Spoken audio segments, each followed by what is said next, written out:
We're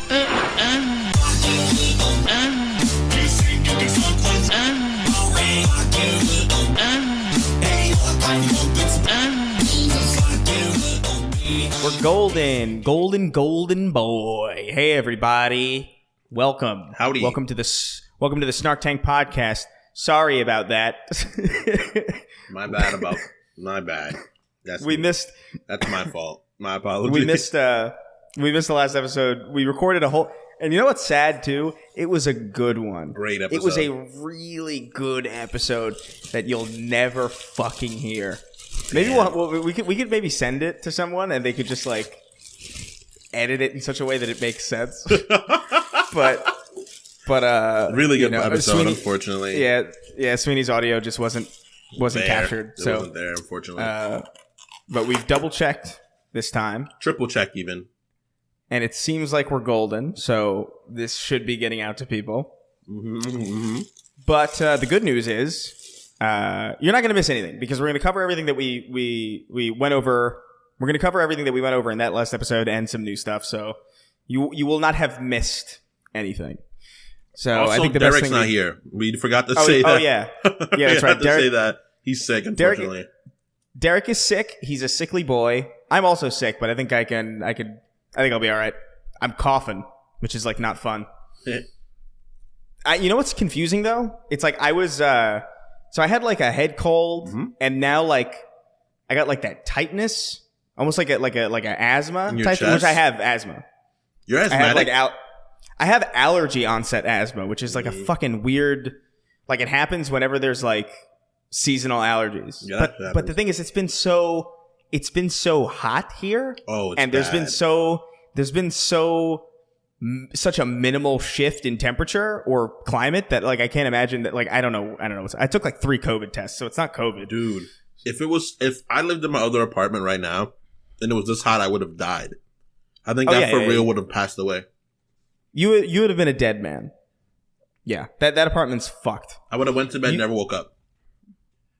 That would have been when Joe was because I picked up some stuff from Joe. I picked up the table from Joe, and he said, "Yeah, some black sludge came out of the tub," and I was like, "Oh, yeah, that's cool. Yeah, that's a very fun happened to mine too. I was like, oh, sick, nice. Why? What is it?" Then he tried to argue about our deposit. He was like, "Oh, I don't think I should get deposit back." I'm like, "Excuse me." You know that's fucked up. You know what's funny though? To me, it's like I had a similar because there was one building that we lived in. It was the second place that we lived in. We would have some issues like I remember specifically I would wake up sometimes and I would go into my bathroom and then the toilet would be full of like bubbles, like soap. Like it would be like soap. But it was like, and I would look at it and I was like, this isn't disgusting. It's just confusing and weird. It's wrong. This shouldn't be here. Yeah. But if sewage came up from my fucking sludge, tub, dude, bro. That's an instant. Like maybe I'm gonna call somebody to break your kneecaps or something because that's fucked up. Sludge came out. It looked like muck from Pokemon, but not that's alive, gross. Not charming and alive, just gross. Oh yeah, I forgot to say this. By the way, I moved into a new apartment. I think we said this. Pretty obvious since the last episode. You said last episode. Well, yeah, but we didn't. Oh, the last episode never happened. Yeah, forget it. Yeah. So I'm in a new space. I have my office. I have this office squared away. It's a little echoey because I have no wall art or anything. It's literally just my desk, my computer, my green screen will be getting here today, and like little things like that, but nothing to absorb sound. Dope. So if this episode sounds fucked, just deal with it, I guess. Just deal with it. You know, I don't know what to tell you, but it's fucking weird. What? It's fucking very bizarre. What? Just being alone? Yeah. Yeah. Just having my own space is bizarre. You're used to it. That's fine. You know what's funny though? When I took Joe's table, because it was their old dining room table, and I took it because I was like, I need a table. So I took it and I was cleaning it down, and like a roach came out of it as I was cleaning it. And I was like, nope. So I put it. It's on my deck now. It's like outside. Because I refuse to have that shit inside now. I would power wash it. I would brutally power wash it. Even so, like I know I wouldn't trust it even if I did that. So you know what? It's an outside table. It looks fine outside. It works. You have a patio, right? Yeah, I have a patio. It's not like a great one, but like it's enough. It's enough that I can justify it. But anyway, minor life updates aside, you're in a new spot too. Yeah, it's great. Yeah. I've been here for a little over a week, almost 2 weeks now. Yeah, 2 weeks. It's dope. It's amazing. It's air conditioned, and that's it. That's all I need. It's air conditioning. Yeah, especially now. Jesus Christ, it's like fucking 200 degrees. It's so hot in California. It's nutty. It's like Vegas temperatures in Cali, which is just like... It's incredibly unnecessary. It's just, why does a place get this hot for any reason? Nothing thrives off this kind of heat. Things just die. Things only die. But let's see. What should we do? What are you eating? Literally like chicken. What do you mean? Chicken and rice from Gayokaku. What? What is that? Gayokaku. Oh, okay. It's fucking bomb. It's delicious. I've only had that place once. Really good. It's not bad. I didn't have lunch or breakfast, so I'm just eating now. No, well. So I don't fall asleep during the podcast. That's a good idea. All right, so let's see. What should we cover? Where do you want to start in this maelstrom of a universe that we live in right now? Oh man, like we should cover some of the stuff that we went over last time, just so we can get the old stuff that we know we already talked about out of the gate quick, and then we can just we can steamroll. So we talked last time on the episode that you didn't hear about Tim Pool and I forgot. Yeah, Tim Pool. There's actually a lot to say about that, because when we recorded last time, he was planning to do this, but now it's out. So Tim Pool put out a song. I think it was called "Only Ever Wanted" or something, and it was like, I don't know. It's just this kind of like generic kind of rock song. Like, it doesn't sound anything special, but it's Tim Pool. Whatever. I'd prefer Tim Pool be doing this than whatever the hell he's been doing. Quite frankly, like, if you want to make music, by all means, politically misleading people. You'd rather him do music than misleading people politically. That's what you're saying. I would rather someone do art than engage in making people upset for money. That is my preference. All right. But so he did that, and Derek was like, "Oh, you know what I'm gonna do? I'm gonna put out a song." Because Tim Pool was like, "I'm gonna put this song out on the 26th, Only Ever Wanted," and Derek was like, "I'm gonna write a song called Only Ever Wanted and put it out by the 26th." And he did it. Since then. Yeah, have you not heard it? I saw the video. I didn't know it was called Only Ever Wanted. I saw the video on his on passing on his feed. It's got the same name. And he put it out on the same day. And it sounds pretty good. He mixed it well. It's like, I'm like, it's so fucking funny. Like, that song exists purely out of spite. Oh, it's hilarious. Don't tell Derek this at all. Derek is progressively getting better at music, and I really respect it. I don't like Derek. I don't like him as a person. I fucking can't stand the guy. Oh, no, absolutely not. But I gotta admit, musically, he's definitely progressing. He's like writing music now. I'm impressed. He's not gonna see something. Yeah, he's not gonna watch it. I'm pretty sure he's probably just gonna throw it together and be like, it's out. So he's never gonna hear me give him a compliment. But yeah, no. He's there's definitely noticeable improvement, and I'm proud of him. Yeah, he just married a white woman, so I can't really say that to him out loud no more. That's true. As a black man, I can't condone that. You know. That's right. I keep forgetting that he's married now. Yeah, it's disgusting. It's disgusting. Jesus Christ. Derek was first. Anyway, I thought I was gonna be first. Nah, it's fucking Derek. It blew my mind. That's kind of wild. I mean, also he is older than so technically you still have plenty of time to be first. You know, the only reason people talk about like, oh, who's going to be the first out of all of us? It's usually a group of friends who went to school in the same grade. You know what I mean? It's never usually like. I think it's still going to be me, right? I think it's probably me or Jalen. It'd probably be you. It would be It would be weird if it wasn't you. Yeah, it'd be weird if it wasn't me. It'd be confusing. And if I were Lily, I'd feel some type of way about that. Stop. Can you stop? But you know she watches it. Stop, please. Thank you. Oh my God. We should have had her on this episode. That would have been a good idea. That would have been a good idea. But alas. So again, another song that came out around the same time was a Steven Crowder song. And I did expunge this from my memory because it was so taxing to experience and to withhold that memory. But I'm pretty sure it was a Baby Shark parody about President Biden farting. And it was awful. Mm-hmm. The least funny thing I think I've ever seen. Not even, and I don't even say that as somebody who like likes Biden. You know what I mean? Like, it's just objectively garbage. And I think the thing that really kind of bothered me about it was that I realized that there's two specific alleyways that political comedy tends to go now. And it's like with super, super left-wing political comedy, when somebody jokes about something, they kind of forget the joke. It's like, oh, I'm going to say something and it's meant to be funny, but it turns into like, it's like Nanette. If you've ever seen that comedy special, Nanette, where it's like, this is a stand-up comedy special, but it's not funny. And it's not funny in the way that Bo Burnham's Inside is not funny, where it's like, oh, look at how weird and creative it is. It's just not funny.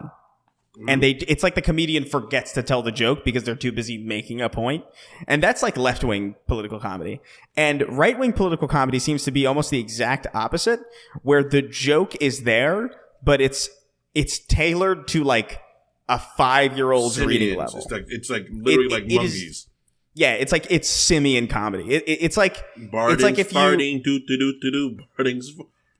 That was so bad. It was, but you know what's so uniquely terrible about it too is that not only was it bad, it was late, because that story from like about Biden farting in front of the Pope, that was from like October of last year. So either it took him this long. He was in a lab this long. he was in a lab crafting this fucking horrific video for fucking 9-10 straight months. Or it's like that image of like Kanye like going like this. And he's like, I fucking got it. I got it. This is it. And then he presses play and everybody's like. It's just fucking terrible. I don't know. It's just terrible. We also talked a little bit about Andrew Tate being banned from everything, which, normally I would be kind of against, but given how much uncomfortable. Well, the thing is, I'll put it this way. I don't feel like, so he tells this story. Andrew Tate has told this story before about how he got the police called on him and they raided his house and they found 11 or 13, I think it was 11 new charges to bring him up on, in addition to the charge that they were investigating him for in the first place, which was sex trafficking. Just madness. If you raided my house right now. No, ever. If you raided where I lived, ever, period, it still wouldn't add up to half of that. Yeah, you wouldn't find 11 new charges to bring me up. I struggle to imagine even one, really. I would say one would be really surprised. Like if the cops came in my house right now, I would confidently go downstairs and relax while they're here. Yeah, me too. Like if they're not aiming guns at me, I'd be like, oh, I'm fine. I'm just gonna go downstairs and watch TV. And if they came outside, I'd be like, what, really? I'd be surprised. Like if the police came and took my computer, your camera zoomed into your camera stand. So for the people just listening to this, I got this fucking camera because I had like a discount on it on Amazon. It was like cheaper than the camera that I normally get. So I was like, I'll give it a shot. And it has this AI in it that zooms in on me. It like follows me. It like tracks me. I don't know why the fuck this is in there. I don't know how to disable it, but I'm gonna get rid of this thing. It's for when you're streaming and you're having sex while your streams don't get tracked your eyes. No, but that's exactly what I don't want. Oh, okay, never mind. I don't want people to know that I'm getting blowjobs every single day under the fucking desk while I stream. Every day. Could you imagine you live that kind of life? Hey man, one day. One day I hope, man. One day I hope. But I can't do it with this camera. This camera's going to ruin it. It's going to track her shadow. You're like, there's a person over there. There's a person. Did you see that girl that got banned from, suspended from Twitch for getting fucked in the ass? I think she's back now by the time we're recording this, or by the time you're hearing this. So, I mean, it's a woman's world out there, man. Like, I don't know. But look, yes. I don't know, man. Like, this is what we were talking about last time too, about the Tate stuff, where it's like, there's a reason why this dude is popping off, and it's because of this shit. Like, it's because of the toxic nature. An adult can look at this stuff and realize, like, wow, that's really shitty. But that's not women as a group's fault. You know what I mean? Like, it's just everybody's an individual and whatever. But a child's gonna look at that and being like, wow, women can do fucking anything. It's like that girl who spread her ass cheeks on fucking Twitch and she got like a week ban or something. That was, that was insane. That was, this is what it is, right? This is what it is, right? What happens is there's always a push, right? There's always it's ebb and flows. So what happens is that for a long while, there was a very PC sort of narrative that was being forced on everybody's throat now. And what happens is now there's Andrew Tate. Just like there was once the very warmongering America, then there was the hippies that came afterwards. You know? Right. It's just the nature of the beast. The problem is that I usually don't agree with people getting banned on things. I don't agree with bans, and that's not my thing. Yeah. But the thing is that Andrew Tate, factually, like, there's more than enough proof that he's a shitty person. There's more than enough proof. You don't gotta look hard to figure out he's a shitty person. Well, before we get too deep into this, I do want to say allegedly, he is allegedly. There has been some insinuation that he indulges in sex trafficking, which, look, I don't have that aggravated assault against women. There aren't many groups of people that I would say should be banned from the internet. I'm a very libertarian person in that sense. Like, I think generally speaking, you should be able to say whatever you want. I think the internet is the public square, and I think if you're banned from that, I think that's pretty fucked. But I would say, like, pedophiles, like, maybe you're not entitled to much. And then another group is people who sell people. People who sell people.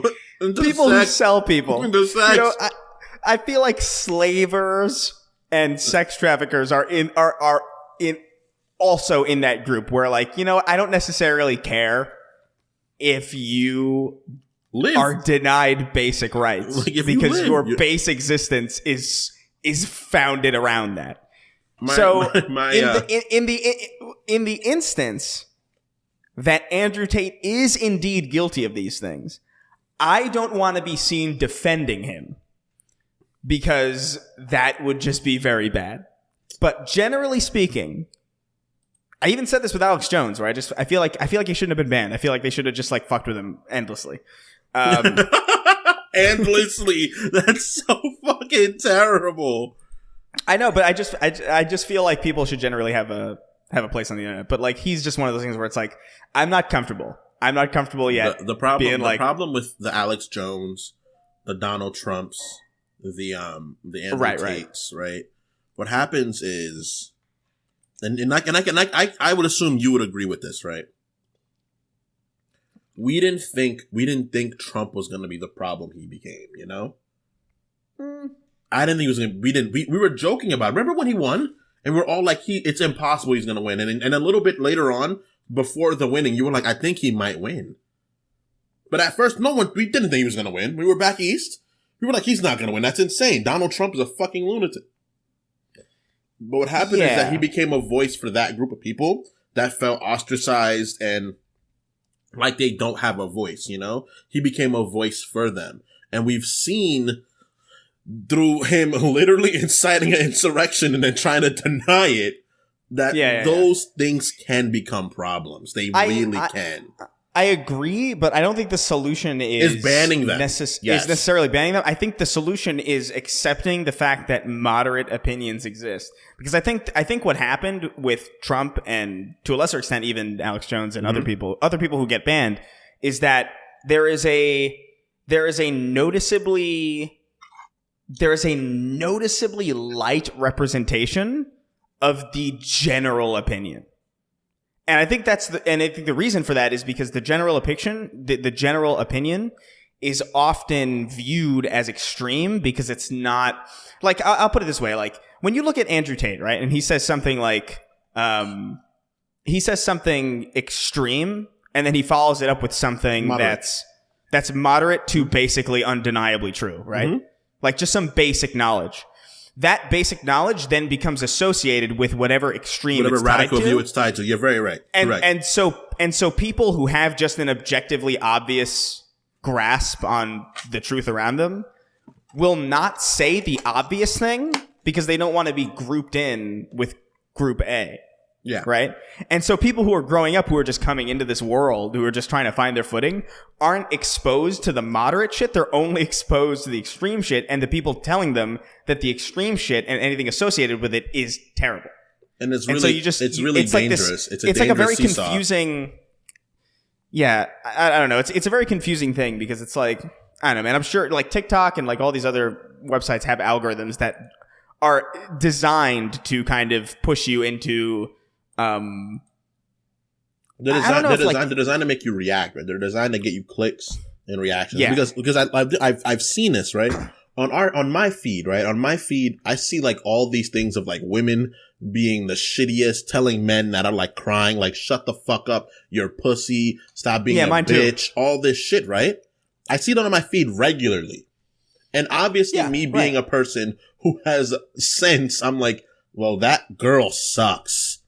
Right. But what happens is I take Lily's phone or any of our female friends' phones, right? And we look at their feed and it's the opposite. It's a paradigm shift. Right. And it's terrifying, but it's a paradigm shift, right? Then you're like, what in the world's going on? It's designed to make you angry because when you're angry, you engage. Yes. You interact. And it's just like, you argue in the comments and then you spend more time on the app and then you get to, the app learns more about you and then it sells you shit. It's really fucking sad. It's horrible. It's horrible. And it's the internet kind of facilitating these terrible mentalities inadvertently, but literally algorithmically, if that makes any sense. I don't even think it's inadvertent at this point. I think it's genuine. I think it's genuinely intentional. At this point, I feel like there could have been I think there's a point in time, I think genuinely pre-2017, I feel like that was around the time where it's like, I don't think anybody really knew what an algorithm was. I feel like people just sort of let the code speak for itself. But I think there's been a pretty obvious success rate for apps that do this. So, I mean, they go with it. And I think they know what they're doing. I don't think they necessarily do it on purpose, but I don't think it's inadvertent. I think it's like, this is the model. This is how it works. And we're not doing it to do that. We're doing it because it's incredibly good for the business. Profitable, I guess. And, that's just fucking how it goes. And that's why Andrew Tate exploded. It's dangerous too, because in my heart of hearts, right, we assume that like, oh, no one's really listening to this because we're adults. We've done the character development stages of our lives already, or at least towards the end of it, you know, where like it's very hard for something to it's gonna be really hard for me to become a genuine chauvinistic misogynist man, you know, like something insane as like brain trauma has to happen for that to happen to me, you know. But like we see it as ridiculous, and then we talk to people in our families who are also like my nephew, my nieces, and my stuff like that. They're all like, oh, I talked about Andrew Tate. He's like, yeah, I heard of him. He sounds like a fucking loser. But that's sensibility. There are people who don't have a safe space to exist in, where they don't know who they are, you know? They're not people to talk to. Because I know when I was younger, maybe at a certain point in my life after like a really bad breakup, that shit could have rung more true to me. I think I would have not held that perspective because of the fact that I've like I'm not that kind of guy, and I was raised by women, so I'm not gonna have this horrible perspective of women.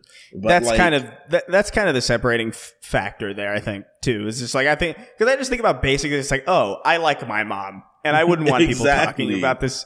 I wouldn't want people talking this way about my mom. My mom has to be. My mom is property. My grandma's property. The fuck are you talking to? I'll hurt you. Yeah, I'll harm you. Yeah, well, Andrew Tate's lucky because he's genuinely good at fighting. So I feel like that's the reason why he's able to. That's what he is. That's what he is. Well, the thing is that he to all these people that don't have a role model, they see Andrew Tate as a guy with a bunch of money, a bunch of girls, good at fighting, great shape, able to talk, all these things, right? Someone who survived I hate to admit it, he there's a degree of inspiration in his upbringing, because he didn't have an easy life.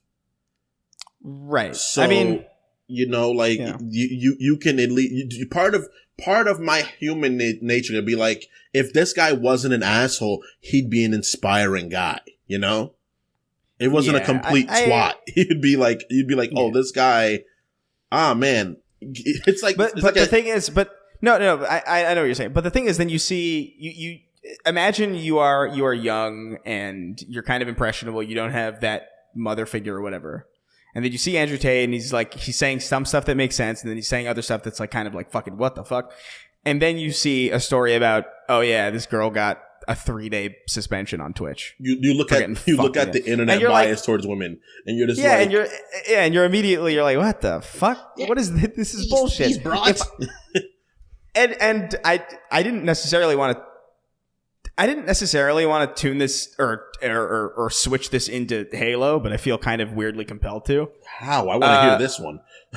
so look, 343 as a studio. This is a hard turn, by the way. Okay. Apologies. But Halo Infinite they just had like a huge update thing, and it was disappointing as you might imagine. It was like it's not that there's nothing cool. Like there's like a Spies versus Mercs mode that sounds kind of awesome actually, but it's like it's just so little so late, and then they're like, hey, this next season, we're delaying it until March of next year. So this next season's like a year long, which is like fucking insane. And this is a studio that has almost consistently fucked up.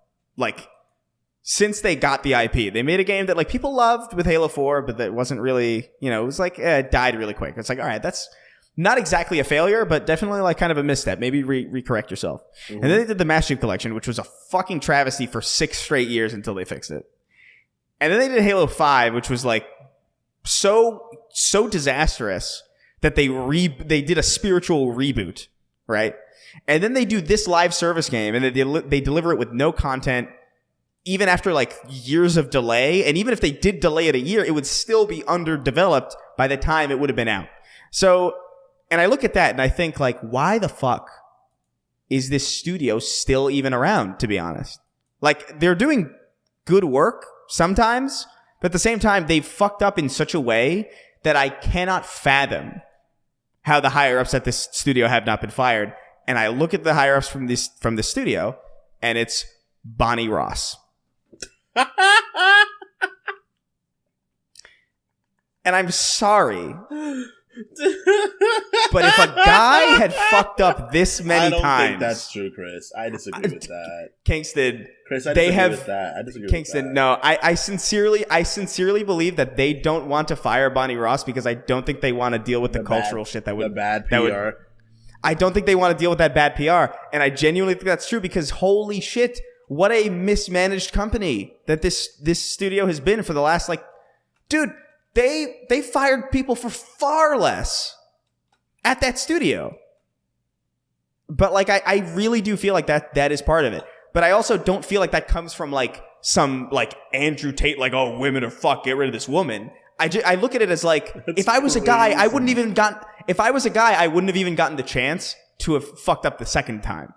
I sincerely don't think that. I don't think that's true, dude. I think it's true, man. I think it's at least at the very least, a component of that is the reason why she's still there. The idea. So look, this is how bad of a situation we're in right now, right? This gender, air quotes, gender war that exists currently, right? It's not a gender war. It's not a gender war, but this disparity between the two sides.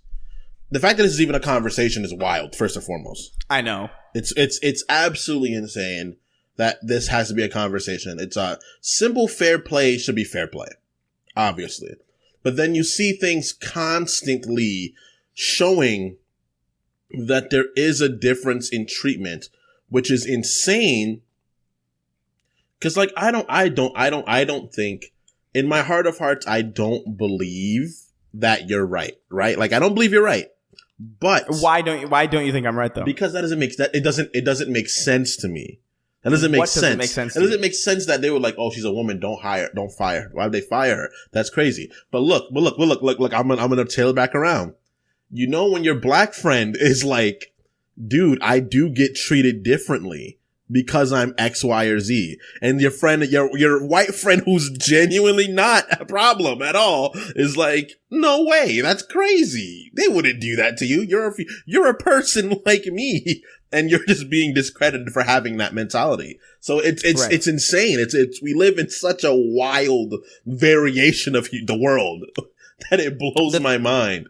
The thing is, like, the reason I say that is because I just feel like if you were the head of a company, right? Mm-hmm. Or let's say you are not the head of a company, you're the head of a publisher, and you have a company that is run by a woman, and it's consistently fucking up.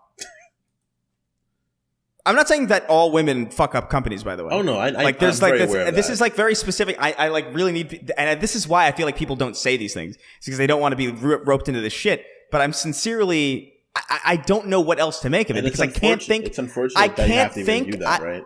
Because I can't think of another studio even within Microsoft's first party that has fucked up this consistently. But I don't think I can't. But like I know what you're saying. I get your argument. But my brain can't rationalize the idea that it's because it's a woman, you know, like that's because my brain doesn't think like that at all, right? I don't think like that. I don't even do the critical thinking to go down the path of thinking like that. Well, the thing to me, it's like, I can't think of any other reason. I can't think of another reason. Chris, there's a perfectly good reason why. Fire somebody who was bad at their job. Okay, yes, that's very true. That's very true.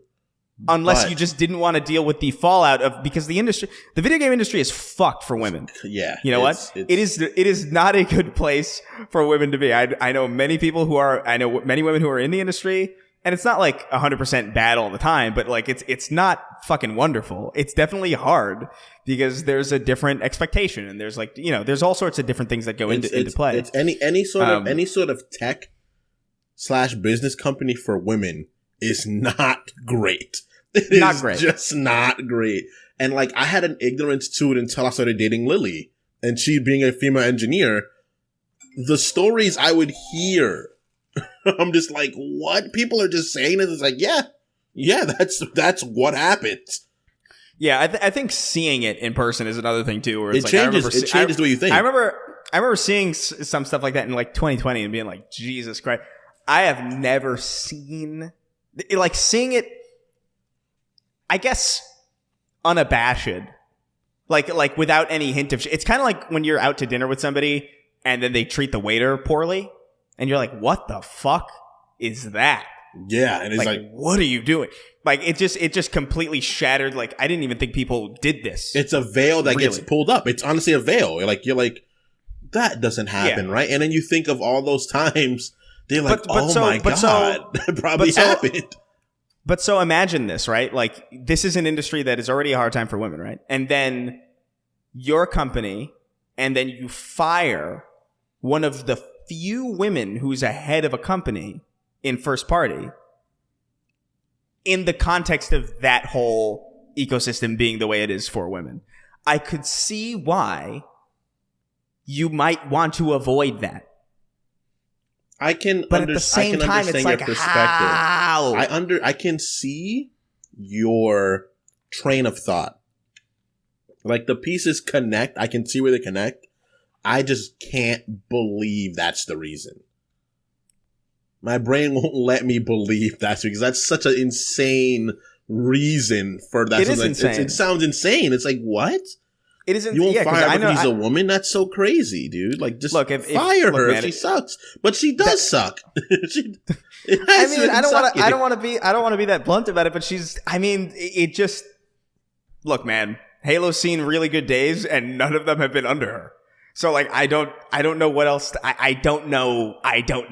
What's crazy? All I'm saying is maybe and maybe it is like a higher up problem in general. Like, maybe like managerially, like everything there needs to shift because I think something that's in the that case. studio. That's what I think it is. I think they just need to give it back to Bungie. Just give Halo back to Bungie. Bungie doesn't want it. They probably don't want it. Like, nah. Well, you don't think Bungie should have it anymore? You don't think Bungie's doing a good job with it? I think Bungie's doing too good of a job with Destiny that I don't want them to stop. Damn, give it back to Bungie. Let them figure it out. Let them be like, all right. Give it to fucking id. Give it to someone else. Give it to fucking Rockstar, bro. Yeah. Rockstar makes Halo.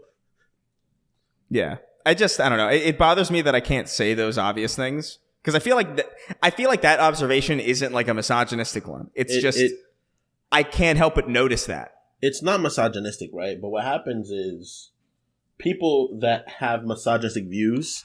I know. Unfortunately, you can't say that. You can't say anything reasonable because people will take it and then use it. It's like the same earlier. I tweeted about how like I really can't understand how 343 is even still operational when so many studios have been shut for far less. I think about Pandemic, and they used to make some fucking dope shit, and then EA got them, and they were like, I'm actually going to kill you and rape you, actually. What happened? And then they did that. Is like, and this is actually harkens back even further. So some of the content you were making a little while ago, before you went more into like video games and other entertainment, your political content, right? Mm-hmm. What happens is you guys, the reason why people call you guys Nazis, air quotes, is because you guys are making content that was critiquing the left because you guys are left-leaning people. And you're like, this is crazy. What's happening? Do you guys not see this? What happens is people will take that out of context, assume you're right-winged, and then when you're like, honestly, free healthcare needs to happen, you're like, I thought you were on my side. What's happening here? And it's like, yeah. But that's listen to what's happening entirely. Don't just hearken on one side, but that's what happens. That's the nature of the internet and the world we live in now. It's like everything's out of context. I can say I like dogs, but I like cats, but I like dogs a bit more. And it can be spun into me wanting to kill cats. And it's right. How? That's Twitter. That's that joke about like waffles and that tweet that everybody shares whenever somebody like it always happens without fail. Like people will read shit into things that you don't mean or intend. It's like that's not what I said. The death of the author is like applies to everybody now. But I just feel like I don't know. It's just weird. I don't know how a company like 343 is still around in the capacity that it is. It's baffling. Just for context, Sony shut down Zipper Interactive, and Zipper Interactive was in charge of making SOCOM games. Do you know why Sony shut down Zipper Interactive? What? Because they put out a SOCOM game, and 2 days later, the PSN went down for 3 weeks. Do you remember that in 2011? I remember that. I remember that. The PlayStation Network was down for like I think it was like a few weeks to like maybe even a month or longer. It was down for a while, and that's when they redesigned it. they did a whole fucking and they refunded it. It was a huge mess, and because of that was a multiplayer only game, and the game died. And because the PlayStation Network, Sony, their infrastructure failed, they shut that studio down and put everybody out of a job. Do you think times were more brutal back then? Do you think things were more brutal back then? But like by the nature of it simply being more brutal, not exactly the weird stipulations that come a part of things now. I think the games industry used to be a lot more brutal. Specifically, it depends on what you're talking about, because I feel like maybe the expectations are a little bit higher now because every frame of every game is going to be looked at with like a fucking microscope. So if there's one thing out of place, like it's going to be it's like the Craig meme when fucking they showed off Halo Infinite for the first time and the brute didn't have an expression when he was dying. Like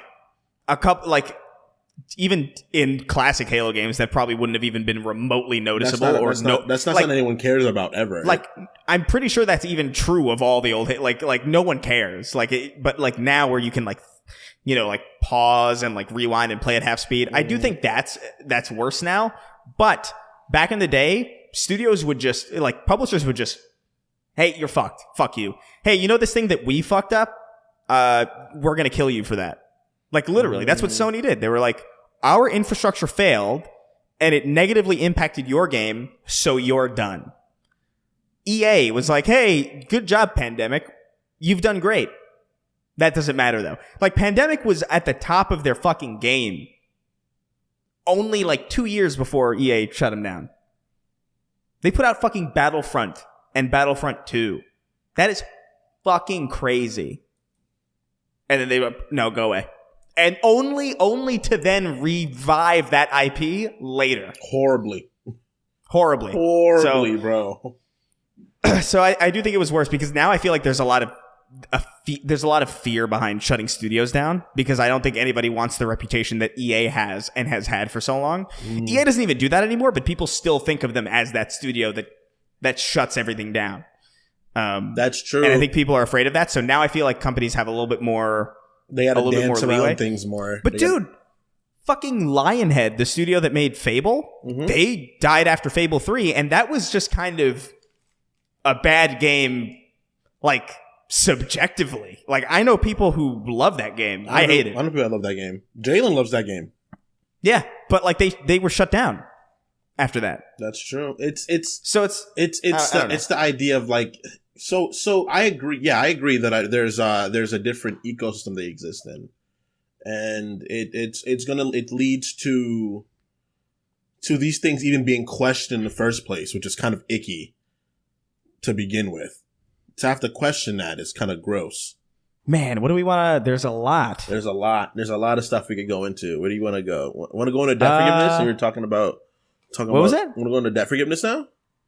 Oh, yeah. So the debt forgiveness thing. Yeah. That's happening. That's real. That's actually kind of great, honestly. Yeah. Subjectively a good thing, I think. It's better than nothing, I guess. I'll say that. It's good. This is a good thing, Chris. Yeah. I'm just, it's a little half-hearted. But like, what do you mean? I appreciate that. What do you mean it's half-hearted? Because it's not exactly like. Because what is it? It's like up to a certain amount, and it's like for specific things. It's for that's true. But that is going to lead to more benefit. It's a beneficial thing, no matter what, no matter how you slice it. It is beneficial. It feels like it feels like again things can't just be done good for good's sake. It's like debt forgiveness, period. But they have to do it up to a certain point. What if you have $2 million in student debt, I guess so. But like, what the fuck?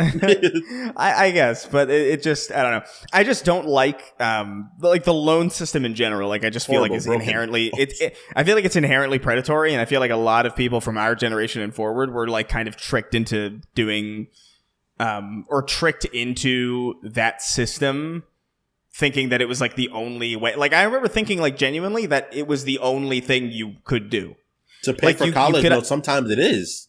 Yeah, like, well, I just mean to even go that route at all. Like, I remember thinking college was absolutely necessary. If you didn't go to college, you were going to die. I literally thought that. I thought that it was like you're just not going to have a happy life. I felt like you're just not going to be happy. Right, but that's like the whole point of being alive is to have a happy life. So it's like, all right, well, I guess I have to do this. And learning that I didn't was liberating, but also very frustrating because I feel like I had wasted even just like the small amount of time that I could have gotten to start up on everything else. I'm still in college. Right? I'm still in college. Still a college student, right? I very much so have a super jaded perspective towards college because I'm older when I'm 28 years old now. I don't like the idea, like the predatory nature of loans. The fact that loans can be sold in the first place is wild. That shouldn't exist. It is crazy. And the fact that loans can be sold to sister companies, therefore you have to pay more, but the loan went from one hand of this person to another hand is just it's wild. That's real. It's fucking crazy, man. Like I just find it so like it doesn't feel like a legit like to me when I see it to me, when I see it, even at its most benign, it doesn't feel like a legitimate thing. Like it feels like a scheme in every single facet and every single implementation that it exists in. I'm sure I get that it helps people, but like even then, and like I don't know. I just have a really, really negative opinion of these things in the first place. So the fact that they are getting forgived up to a certain point is good, but it's still kind of like. It's criminal. This whole thing is fucked up. It's criminal. So, it just feels extremely criminal to me, like the way it goes about it. But thanks, Joe Biden, for something. But it's kind of. This is a check. Honestly, it's kind of how I feel about insurance companies, also. So it's like whatever. We're halfway there. They're the same. They are the same father companies usually, in fact, and it's extremely horrible and callous. But hey. This is a check. Hey, I got an idea. And tell me if this sounds crazy to you, but how about, all right, and listen to this. You pay me money, and then I don't do anything for you. Well, you know, it's a pretty good deal, right? That exists pretty good deal, very, right? very often. And did you see the video of that girl that has a problem where she throws up all the time? And she went to like her insurance said they'd cover it, but they just won't cover it for some reason.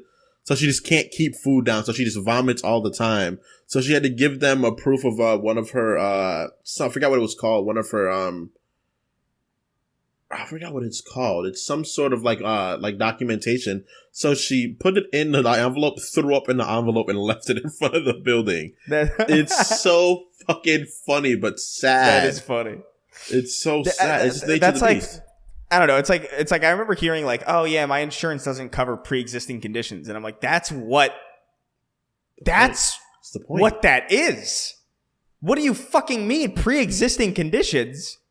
I don't know. Like, if they find out you had the origin of your problem is months ago, you can't. Sorry. It's such a fucking schemer's wonderland over here, man. Like, I'm just like, the less we have. So, you know what? Fair enough. We have less to worry about that now, I guess. I don't think this applies to me because I don't think I took any. I do think I took a loan, but I paid off my shit already. And you know what? Honestly, also, by the way, as someone who paid off my loans, who is not going to see anything from this, so what? Like, I don't. It reminds me of, like, the logic is very similar to me of like, well, why would you use electricity when our ancestors couldn't use it? It's like, just because things were harder doesn't mean they should be hard forever. Yeah, and by the way, this whole thing wasn't even a necessity in the first place. Again, this is all just like a fucking scheme. So the fact that the scheme no longer exists shouldn't be a problem. We should keep the scheme going because tradition. Fuck what about all the military benefits going to be offered for people? Debt forgiveness is going to ruin the military sign-up rate. It's like, suck my dick, bro. Eat my balls. The idea that like people need to be goaded into signing up for the military because it's the only way that they can get alleviation from a scheme is astounding. Like, you should join the military for if you like believe in serving your country. That should be good enough. That should be good enough of a reason for you to join the military. And if that's not a good enough reason, then maybe you should address why. Maybe you should, I don't know, maybe make the country worth serving in some way, shape, or form. Yeah, maybe that'll help. That'd be crazy, but oh well, whatever. There's some stuff going on with Dan Schneider from Nickelodeon. There's always more, bro. There's always more with that guy. Yeah, so obviously, if you guys aren't aware by now, my future wife, Jeanette McCurdy, put out a book recently. And it was about, it's called I'm Glad My Mom Died. And I haven't read it yet. I have a hardcover. I don't know if it's actually hardcover. I have a physical copy of the book coming. Because I'm trying to get like actual, I don't know if I like Kindle shit. You know what I mean? Like, I feel like I need a physical book. So I haven't read it yet, but it's apparently very good and very interesting. There's a lot of insight into like, you know, stuff that went on during obviously her time at Nickelodeon. I think they said something like they offered her money to wear a bikini or something, like some weird shit. And it's like, all right, this is fucking weird. And I think since then, some other stuff, no doubt, sparked because this book came out. Oh, what who was it? Daniela Monet. Which, by the way, that's a name that I thought was a completely different person. Really? For some reason, I thought Daniela Monet was like some jazz singer that I had never seen. That's what you call it? Something Monet. Lisa Monet. No, not Lisa Monet. Lisa Monet is Jason Momoa's ex-wife. This is what I'm talking about. Janelle Monet. Yeah, Janelle Monet. That's what it was. That's who she is. Yeah, so I think, what is it? Danielle Monet reveals she once reached out to Nickelodeon about a Victorious scene she felt might be too sexual to air, but they aired it anyway. And there's honestly, like, looking back at those shows, it's kind of astounding. Dude, there's scenes in Victorious that we've seen together and we've been like, yo, that's edging it. But that's why all the teenage boys liked Victorious. That's why I like that show. I think it was the thing. The thing is, if I was born, I think 3 years later, I would have been all over Victorious, because Victorious came at a point where like it, that wasn't doing anything for me. I already knew what the internet was. But if I was like a younger guy and I didn't really understand, like, I don't know how to Google boobs, lunchtime, bro. I would have been all over that show, man. I would have had a lunchbox. But I had a Victorious lunchbox. There are scenes in that show that are straight up cam girl fucking things, like just straight up. Like, actually, like, I think there's one of Ariana Grande, like, upside down pouring water on her chest. And it was just like, there's no context. It doesn't even have anything to do with the show. It's just footage. It's just footage. It's just footage. I'm convinced that half of that shit wasn't even written. And I'm sure that Dan was like, hey, do this. It's for the credits. I bet he has like a million videos that were for the credits that were never in the credits. That are just fucked. You know what I mean? It's just like on his personal fucking 18 terabyte hard drive of fucking CP. 18 terabytes of CP. That's so much. That's insane. Yeah. Dan, there's always more with Dan. There's always more. Yeah, there's something going on. Like, because he quietly kind of was released from Nickelodeon, I'm pretty sure, right? I think he was. Because I don't think he's making shows anymore. But I don't know, man. It's so fucking weird. So bizarre. Anyway, there's definitely going to be stuff coming out about that later on at some point. Like, I feel like this book is kind of like the thing that we've been waiting for as far as like anybody who's paid attention to Dan Schneider. Like, I feel like this is going to be the thing where everybody's going to be like, now come to think of it, actually. Yeah, it's gonna be the time. The tide's gonna start moving, and then Dan Schneider's gonna be like, you guys finally found me. It's gonna be a boss fight. We're gonna have to take down Dan Schneider. We're gonna lose. Yeah. We're gonna lose brutally. And it all would have been because of Jeanette McCurdy. I knew there was something about her that was worth keeping an eye on, and this was definitely it. So that's happening. All right, what's next? It's fucking nutty. All right, Dragon Ball Superhero came yes, out. Great movie. How much you think about it? I liked it a lot. It obviously not as good as Broly. I think it was a better movie than Broly, but the animation in Broly was so fantastic that I can understand why you could enjoy watching it more. Yeah. It's a visually stunning movie. Beautiful, movie. Bro. But this one, like, I don't know, like this new one, it kind of started off kind of like, I remember feeling like, oh my God. Like it's charming in the way that Toriyama stuff usually is, but I was just like, it felt like Toriyama relaxing and making Dragon Ball again, opposed to him making Dragon Ball Z, which I really enjoyed. Because the nature of Dragon Ball was fun. Dragon Ball Z was more epic, but Dragon Ball was fun. It was always like a good time. Everything that happened. Even when Goku ripped through a fucking army and murdered hundreds of people, like it was still a good time. Hundreds of people who, by the way, were just doing what they were told.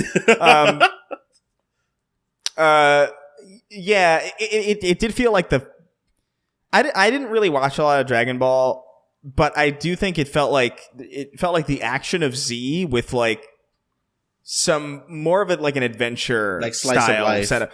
Like seeing not even slice of life necessarily. Like there was some slice of life stuff with Gohan, but I think seeing seeing wait. Spoilers ahead. We're going to spoil things because we've seen this. Well, I don't think it's that much of a spoiler, but I'm not going to spoil anything. Nothing major anyway. I'm gonna spoil shit. I don't care.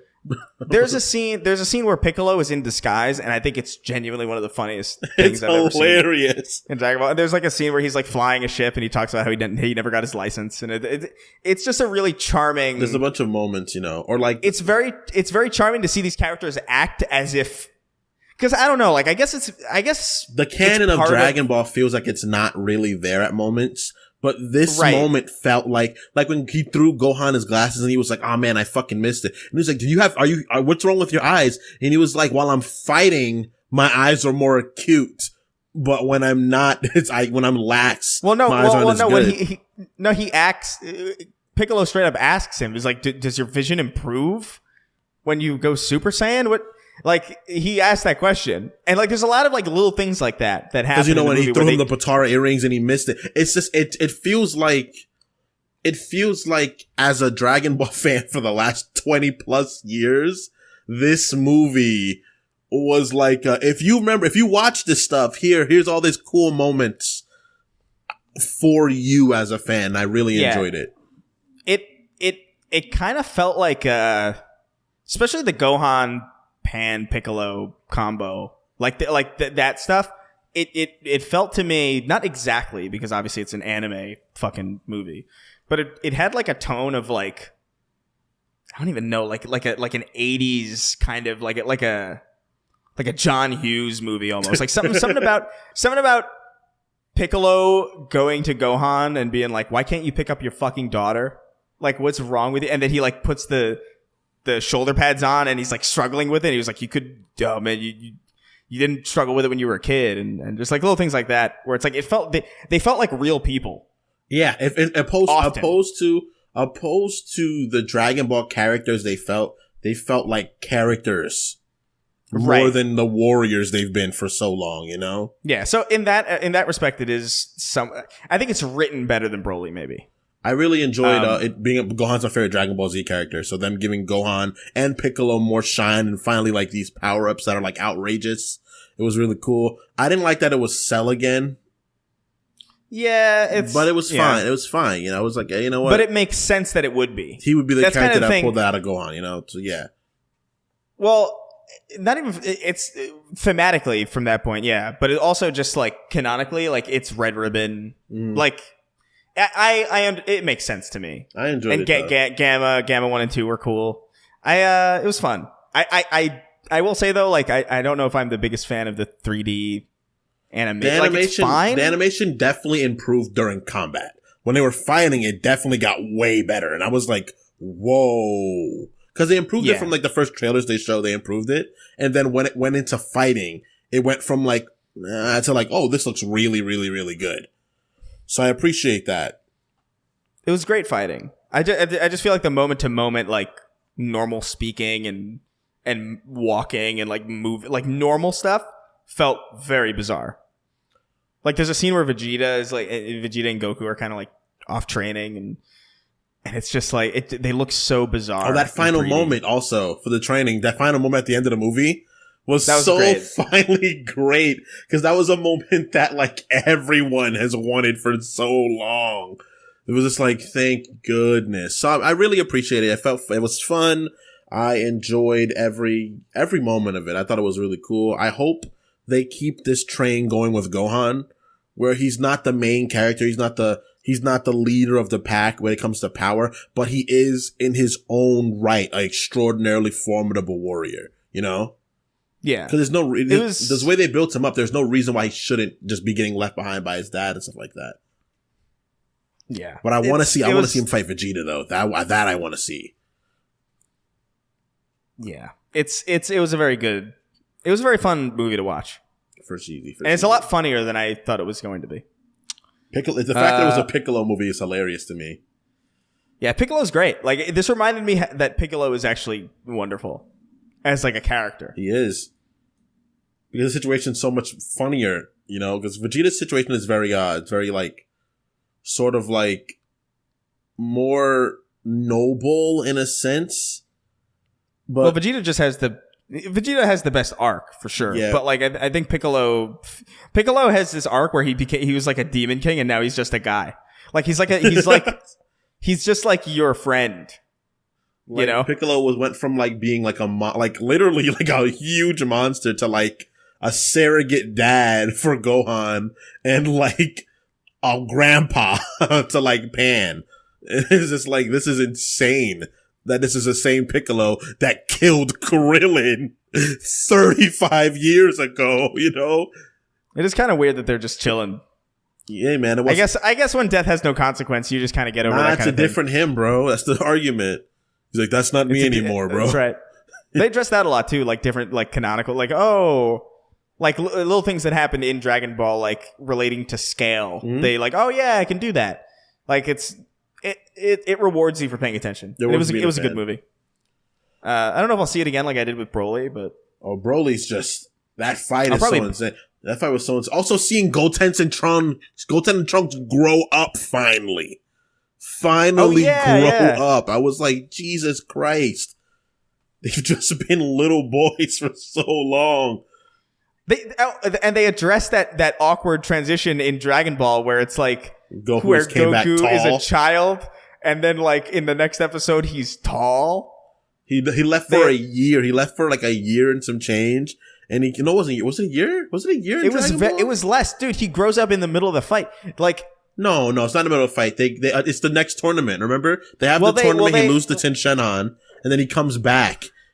And they're like, well, what I'm saying is that because I think they say something that's like, yeah, Saiyans, we stay small for a while, and then one day we just hit a big growth spurt. And like he mentions that. He says that. Is it one day? No. He says, yeah, because I remember watching an episode, like the main part of Dragon Ball, and I felt really confused because it was Kid Goku, and then it wasn't. No, but that episode, I know episode you're talking about. It's when he shows back up and he takes his turban off to grab the thing for Bulma. That was a time skip. I forgot how long it was. I understand that, but I think it read to a lot of people as he just grew up. And I think because I feel like they just canonized that with that line. It's like such a weird thing. It's a weird thing to say if that's not what the general perception is. I can understand that. That was so funny because Piccolo was like, who the fuck are these guys? What? You guys are tall and freaking Trunks' hair is blue like future Trunks is now. Yeah. Which is insane. I was just like, but this is stuff from as fans. And as fans of Dragon Ball, we notice all this shit. And that's what it's meant to do. So I really appreciate it. Overall, a very good movie. I enjoyed it. I'll watch it again once it's on a streaming service. I might not go pay money to go see it again. Yeah. Because I saw Broly on a porn site. I didn't see Broly in a movie theater. So. I think I saw Broly in the movie theater. I'm not sure. Anyway, let's move on to some questions. E Boogie wrote in. He says, "Hello, Mr. Snark, Mr. Tank, and Mr. Podcast. I don't really have a 45-minute tangent-worthy question, so I'll just say I've been a huge fan since the Meat Canyon cameo. Well, episode. You could say he didn't cameo. He was. We did an episode with Meat Canyon, right? Yeah, he was on here. Yeah, right. I'm not crazy. The kid's so confused. Papa Me was here. And your intelligent ramblings have gotten through my 8-hour shifts of cleaning dog hair from bathtubs. Keep up the amazing work, and I hope each of you have a fulfilling rest of your 2022. Thank you, E Boogie. Much appreciated. And let's see. Boy whose name is Tom Boy, not a tomboy, wrote in. Says, greetings, man whores. Which games have you 100% finished? All missions, all collectibles. I don't have many of these. I have a bunch. And I can't believe I have that many. Because I remember the last time we were talking about it, you were like, I have like 2. And then I listed off like 9. I have a handful. Like for me, it's like, I think one of the original Crash Bandicoots. I think it was Crash Bandicoot 2 I 100%ed. I platinumed Spider-Man PS4, Ape Escape, and Crash Team Racing. And I think I got 100% of the achievements in Halo 3 ODST and Halo 3. But like when I 100% a game, it's usually because it's a game that I really, really like and really, really respect and really, really love. I'm not going to 100% a game that I think is kind of okay. Or something that I think is like, it's good, but, it's got this kind of, I can't, there's too many good games to play. Sometimes I'll play a game for like 15, 20 minutes and then I'll just put it down forever. Or I'll come back to it in like 4 years like I did with Prey. Like I played, I think, 2 hours of Prey when it first came out and I was like, this sucks. I don't get it. And now it's like one of my favorite games of all time. I would say... So I've 100%ed Kingdom Hearts 1, Chain of Memories, all the Kingdom Hearts, 2, Days, Birth by Sleep, 3D, and 3. That's all. I've 100%ed all of those games. I'm pretty sure 3 at 100%. I'm not exactly sure. I got the Ultimate Keyblade, so I'm pretty sure you have to 100% it to get that. Then I 100% is Spider-Man PS4, Miles Morales as well, and then Persona 4. Those are all the games I 100%ed. And I realized how much time I wasted on Kingdom Hearts in my life, and it hurts me. It hurts me to my soul. But also at the same time, I can't help but part of me still loves that franchise. I don't know if I play it again, but it hurts me that I did that. Oh man, that's I remember my first interaction with Kingdom Hearts 2. That was what it was. It was Kingdom Hearts 2, and I was over a friend of mine's house, and he was like, "You got to check this out." And I was like, "What is it?" And he's like, "Disney and Final Fantasy." I was like, "I don't care for either of those." And then he said, "Nah, man, trust me." And he was playing his first playthrough of Kingdom Hearts. And he got to a point, and then he hands me the controller. And I think 2 minutes after I'm holding onto the controller, the Little Mermaid sequence. That's the worst. For Kingdom Hearts 2. That is the worst place to play in that game. That was my first impression of Kingdom Hearts. And I cannot separate it from the rest of it now. It is like tattooed in my brain. It's a shame. Obi-Wan Chablomi wrote in. He says, "Hey guys, do you think Andrew Tate's influence on 11-year-olds is a genuine concern, or do you think these kids will parrot his shit for the next few years before it grows old and they move on?" We kind of went over this earlier, but I don't actually think it's like a major like I feel like this happens all the time. I feel like it happens. It's like everything, like the Trumpism. It has potential to become a problem. Like everyone's like Trumpism, it has the potential to become a problem, but I don't think it'll be as horrible. The people that have those mentalities kind of just have them, and people that don't just don't. So they might show up more, or you might hear about a little more than before. But I don't think it'll be a huge problem. I could be wrong, and I also could foresee myself being incorrect about that, which would really suck. Yeah. But I don't think it is going to become as big as a problem as some people make it out to be. I don't think, but it could. It could. And that's the thing. The way that I feel about it is kind of like the way people would talk about like the alt-right pipeline to me, where it's like, I watched a video and then I believed that black people were inferior, and it's that video's fault, and I can't help. And for me, it's like, look, man, I've been exposed to all sorts of extremist content throughout my entire life. Not once was I ever convinced that like anyone was like, lesser I don't know what than to tell anyone you. Like for me, that was already inside of you, bud. That don't blame that video entirely. That video just spoke to your heart. That's all it did. That's kind of where that's kind of where my feeling is. It's like, how is like that was I never experienced that. Like I was watching intent, like not necessarily because I was a fan, but I was watching because I was like, what the fuck? This is so fascinating that these are real people like Stefan Molyneux and even just like they're oh man, I'm trying to remember the names, but they were so dumb. That Japanese Texan guy, I forgot his name. Fuck. We used to make fun. He sounded like Hank Hill, but he was like Negroids. No, we look at it. The what man? Yeah. Oh my god, what the fuck was he actually Asian or was he Japanese? He was born or something. I think he lived in Japan, so he spoke fluent Japanese, but he had that English. I don't know what the fuck. He was a weirdo. Is it Jared Taylor or something? He was like this race realist guy who was like very. And I watched these videos, and I remember being like, okay, this is what this guy believes, but like I don't know. I never found myself being swayed. What happened is that you've already had experiences. That's the thing, That's the problem where we are from melting pots. We're two people that come from we're both multicultural people that have very mixed up families from New York. Like we could not avoid diversity. We couldn't. We had it was forced down our throats. Before I had anything to say about it, I had cousins who skin was white and cousins who were darker than me, and my grandmother would make us all food and we would all play as little kids. So my perspective about people's color from the very beginning of my conception was already going to be, that's just another person to me.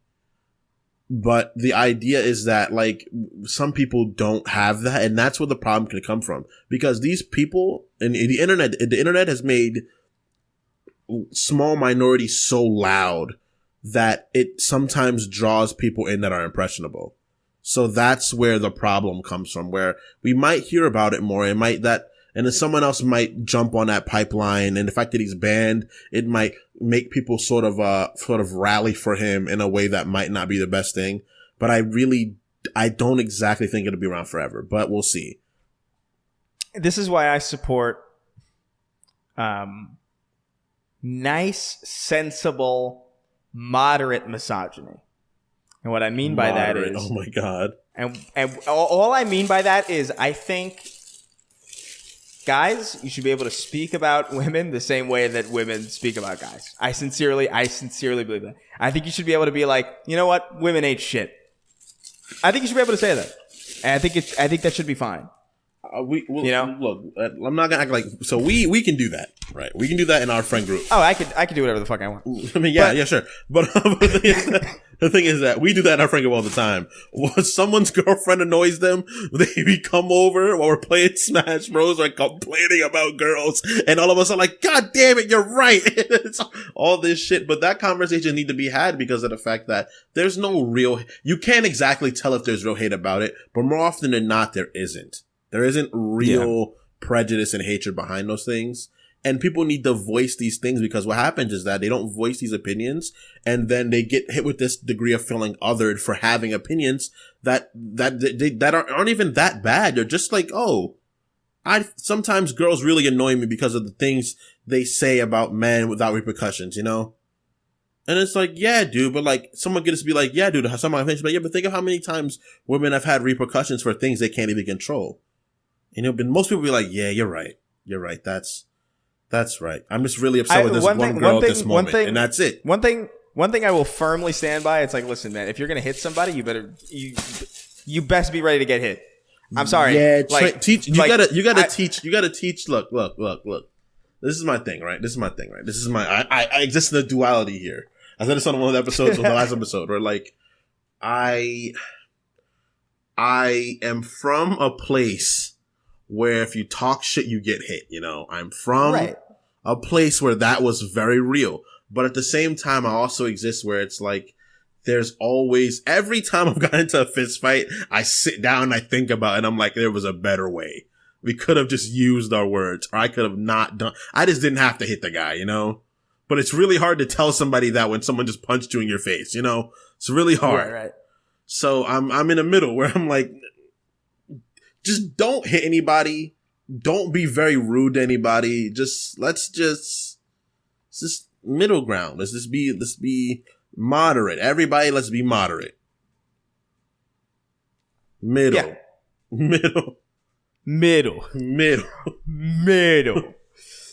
Don't go too far. Don't not go too far. Middle. Oh my God. The spider that crawls in your mouth while you sleep, wrote in. He says, Skull, brothers. My question this time is, what is the best or weirdest nickname you've ever had? I used to do landscaping, and for 3 years I did it. Wait, for 3 years I did it. I was called Radio. Wait, you didn't elaborate on that. Like, I'm curious as to why. Isn't Radio that Cuba Gooding Jr. movie about the disabled football player or something? I don't know. Do you know what I'm talking about? I don't know. I don't know what you mean. You don't know that movie Radio? Being dead says I don't know what you mean. Radio movie. Am I going to get a movie about radios? No. Yeah, Radio. Cuba Gooding Jr. Radio is a 2003 American semi-biographical sports drama film directed by inspired by the true story of TL? Who's that? Maybe I'm wrong. What was Radio's disability? James Radio. What was Radio's disability? I'm reading. I'm not Googling that. I'm reading that. No, that's been Googled. That's what makes it funny. It says people also ask, is radio movie a true story? What was Radio's disability? It says intellectual disability. James Radio Kennedy was an American man with an intellectual disability who was known for his association with T.L. Hanna High School football. I don't know. Whatever. God, Radio. What's Radio's... What can't Radio do like regular kids? So if your nickname was Radio, I'm very curious as to what that situation was.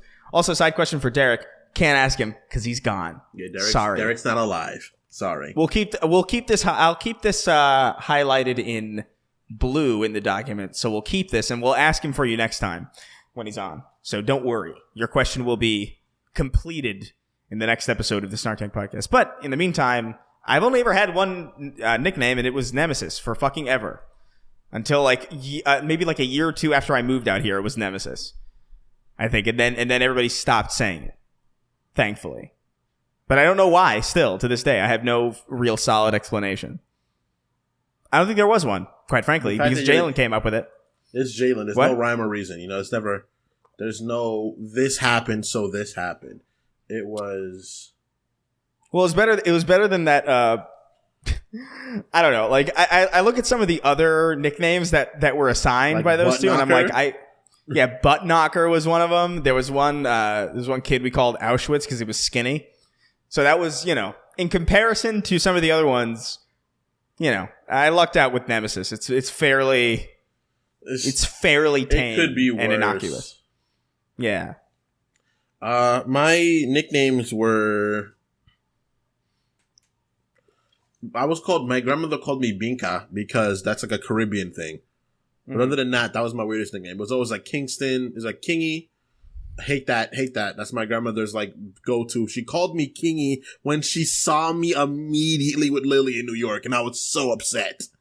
I was like, I can't believe that you have dementia and you still got that. You still have that nickname downloaded. You didn't forget that. That's part of the OS. It is, dude. It's Kingy and then Kingston. That's about it. Or King. Nothing. No real nicknames here, man. I was real standard name-wise. I mean, you also have a name that's probably not super common, so that probably helps. Like, usually nicknames are for people who, like... Because Chris is like a fucking dime a dozen name. Like, there's like a million fucking Chris's. That's Even true. In every class that I've ever had, there's been... I was always like the fourth or fifth Chris. And some of them would be girls also. It's like...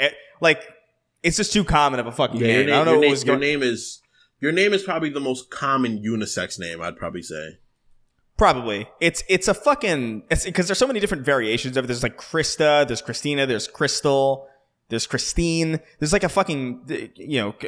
there's Christian, Christopher. There's like different spellings of each of those names too, with like K's and fucking no H's and shit. It's just fucking all over the place. It's also like...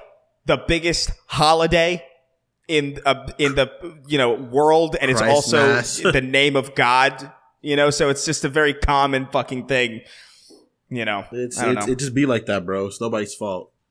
I don't know what was going on, but like I think specifically in the early 90s, a lot of people were naming their kids Chris, and I don't know why. Because specifically, I feel like that was the time for a lot of Chris's. Because I talked to a lot of like my nieces and nephews growing up now, and they don't know any. And that's kind of impossible. Like, I don't know how you don't know a Chris. I don't know how you don't know a Chris. Yeah. Even just in Hollywood, bro. Like, fucking Hemsworth, fucking, I think in the Avengers, there are like fucking 80. There's Chris Pratt, Chris Hemsworth, and Chris Evans. Yeah. Is there Pine? That alone. Is Pine in that universe? No, right? Not yet. I wouldn't be surprised if he's fucking Nova. But yeah. So what else we got? We got another story. No, we're doing questions now. We're doing questions. What did you think? Oh, we're talking about Chris Chan potentially breaking out of freaking jail. Oh my god, Chris Chan breaking out of Arkham. It's insane. There's no way that's real. Has that been confirmed? No, I don't think it's been confirmed. But Chris Chan escaped Arkham. Escape. Exclusive. Internet personality Chris Chan did not escape jail despite viral rumors. Okay. Could you imagine? Thank God. Could you imagine? If Chris Chan of all people escaped the police? I I would have a lot of questions about what this so there's two possibilities in that scenario. Either Chris Chan is far more powerful than we gave him credit for. Far more. Or the police are way, way more incompetent than we even thought was possible. So I'm glad that neither of those things are necessarily up front. If he broke out, that means he's... Oh, and by the way, I want to address this also. If she breaks out... No. I want to address this as well. I'm misgendered. I'm sorry. And I want to address this as well, and I want to say this because I'm sure we have some trans listeners. I know we do, in fact. Chris Chan is not trans. Chris Chan has gone on the record. We don't dictate that, Chris. We don't dictate that. That's not me saying that. Chris Chan has he's gone on record to say like he transitioned because he thought it would make it easier for him to hook up with women if he was a woman. That is him saying that. I'm sorry. Like I can't take him seriously in this regard. And I feel like people who are like getting on the defensive about this guy in particular, cool it.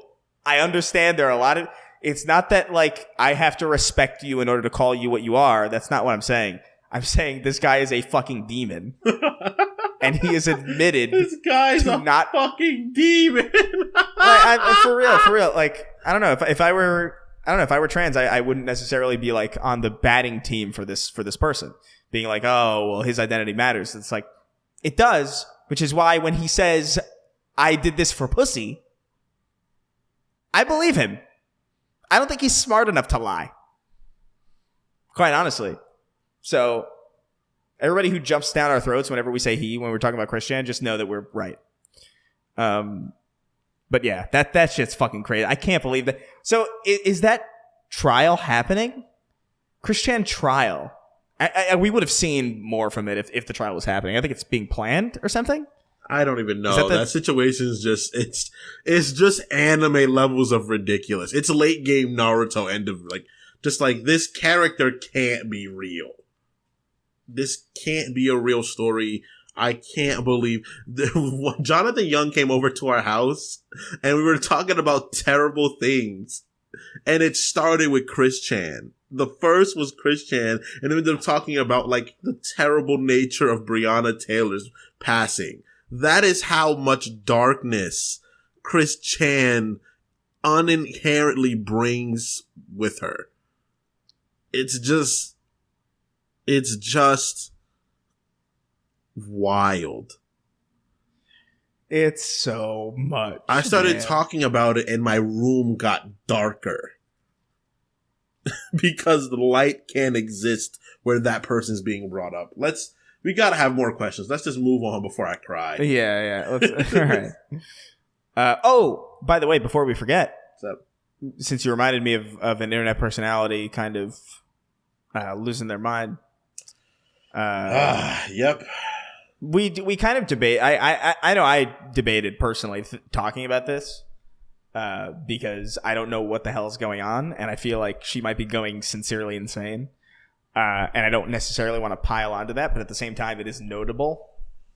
Gabby Hanna's losing her shit, and I don't know what exactly is going on. She tweeted, or she did what did she do? She posted like 1,000 TikToks or some shit. Like a bunch of TikToks. Like over 100 in like a small amount of time. Where she's just ranting and raving, and she said this one weird thing about. Do you remember what she said about black mothers? Like black women are beautiful because they have to. Black women have more of a connection to God because of the fact that they have to deal with the fathers leaving. Yeah, and I was like, oh no, she broken.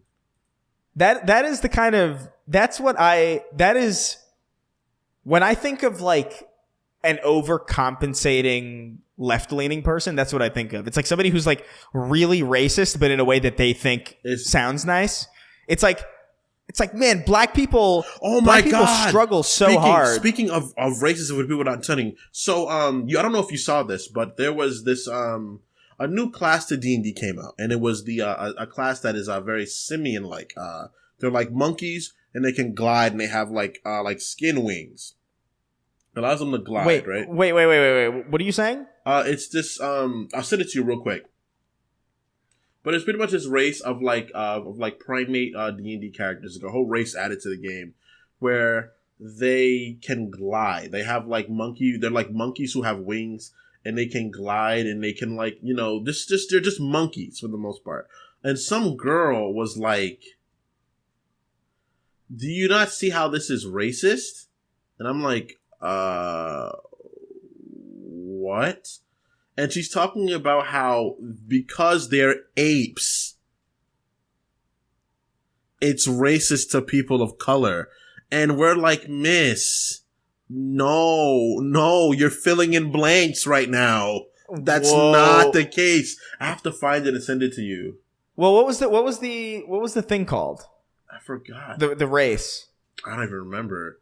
Oh, I found it. I found it. I'll send it to you right now. I'll open it up on Twitter. You're gonna be shocked. You're gonna be just read the comment. Yeah. Send it to me. Send it to me on Twitter, and then we'll. I mean, if anybody's listening to the podcast, you can just like probably type in the words that I'm going to say on Google, and you'll find the tweet. If it's still up, is it still up? It should be. Yeah, I see it. At least it should be here. Yeah, just send it to me on Twitter. I want to see this. It's fucking... That's so funny. That's exactly what I'm talking about. It's like this weird, the overcompensating kind of, what is it? It was a benevolent racism? It's the kind of racism where it's like, I think you think that. It's so funny. Oh my God. Read this it. Is great. Wait. Oh, all right. Hold on.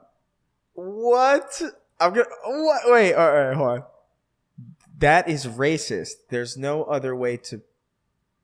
What? There's no other way to prove it? How? The images and mannerisms? Explain. You don't see it? The ape-like look, the way they behave and act, the kind of clothes they... Oh my God, now look at the bro. clothes they're wearing, no. What the fuck are you talking about? They got loots. One of them wearing leather armor.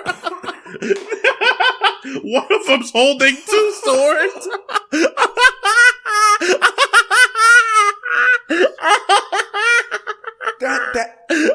What the fuck is that? I couldn't be on enough shrooms I think that was to racist. see this as black people. That is fucking hilarious. Oh my God, this is wonderful. All right, so it's so crazy because I was just like, what? Dude, it's that so is astonishing. Funny. It's so if funny. a white person's response to monkey race in fantasy game is make sure to... Wow, bro. That's hilarious. I love that. It's so funny. That's my favorite shit. I love it when people do that. All right. Oh, God. That fucked me up. I have like this chest cold thing that's like really fucking me up, and that actually, that was rough. An overly apologetic Midwesterner wrote in, says, "Hello all. Sorry for making Chris short circuit with my last question. I will try to be more concise with this one. Recently, I went through a breakup. There was no incident or fight that led to it, just us realizing it wasn't meant to be. We agreed that we could still be friends, but she wants us to break from interacting so there can be a clear transition from dating to being friends." That's smart. Yes. By the way. That's how you do that. That is, I would argue, I don't think it's possible without that. That is like a very, very, very necessary thing. So good on you for making that mature decision. My question is, do you have any advice about the situation and trying to stay friends with an ex other than giving it time and space? How do I navigate the situation in a way that this break isn't... how do I navigate this situation so that this break isn't permanent? As always, thanks for the entertainment. I'm gonna say something harsh. I'm gonna say something harsh real quick, right? We'll go harsh. Go ahead. Sometimes people are just not meant to exactly be in your lives in a way that you want them to, you know? Right. Some people at a certain point, some people just don't rock well together, you know? Some people can do it. Some people can become friends again and it'll be fine. But there are times where, you know, there's a certain underlying level of attraction that leads to trouble, or there is this tension that exists under the surface that bubbles up at wrong times. So if you take your time and you realize that you go back and things just aren't matching up well, accept the fact that this friendship may just not need to be. You know, I myself have tried to become friends with people that I've broken up with. And because of this underlying level of just weird energy between us, we always had a falling out, or like something would happen that would just make all the progress we made zoom right back to where it was before. So for me personally, I've realized that some people are just not meant to be your friends. You know, you guys can have one kind of relationship, and then if they didn't work that way, then I'm sorry. It's I'll always have respect for you, but our friendship might not really be the best thing. Right. Yeah. I think that's fair. I don't know. I think generally speaking, like I've remained on pretty good terms with, I think, the overwhelming majority of my exes. There's a few who have remained pretty good friends. The others, I'm just like, you know, if they show up, it's not a huge deal. But I would say that break in time is very necessary. By the way, that break in time needs to be long. Yeah, it can't be quick. It can't be like, oh, it's been 3 weeks.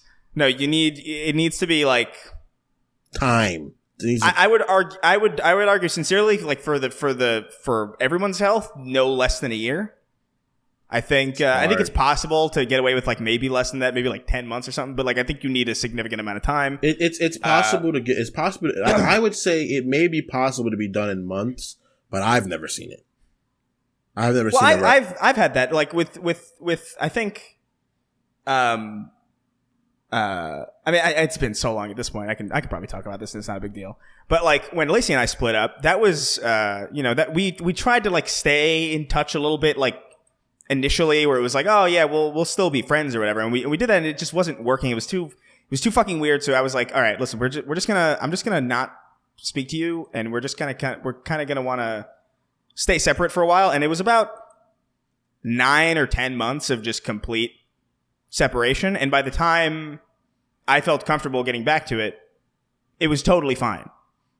You know, and that's exactly the kind of like that's what I'm saying. Even 10 months is like that's bare minimum to me. You need real separation, and you need sincere separation. You need to get back. You need to get right with yourself first. I would also suggest that maybe not everybody, like you said, you don't have to be friends with every single ex of yours. I don't even think that's possible. But, you know, there are definitely some people that I've dated who are like really, really good friends of mine still to this day. And I would not have it any other way.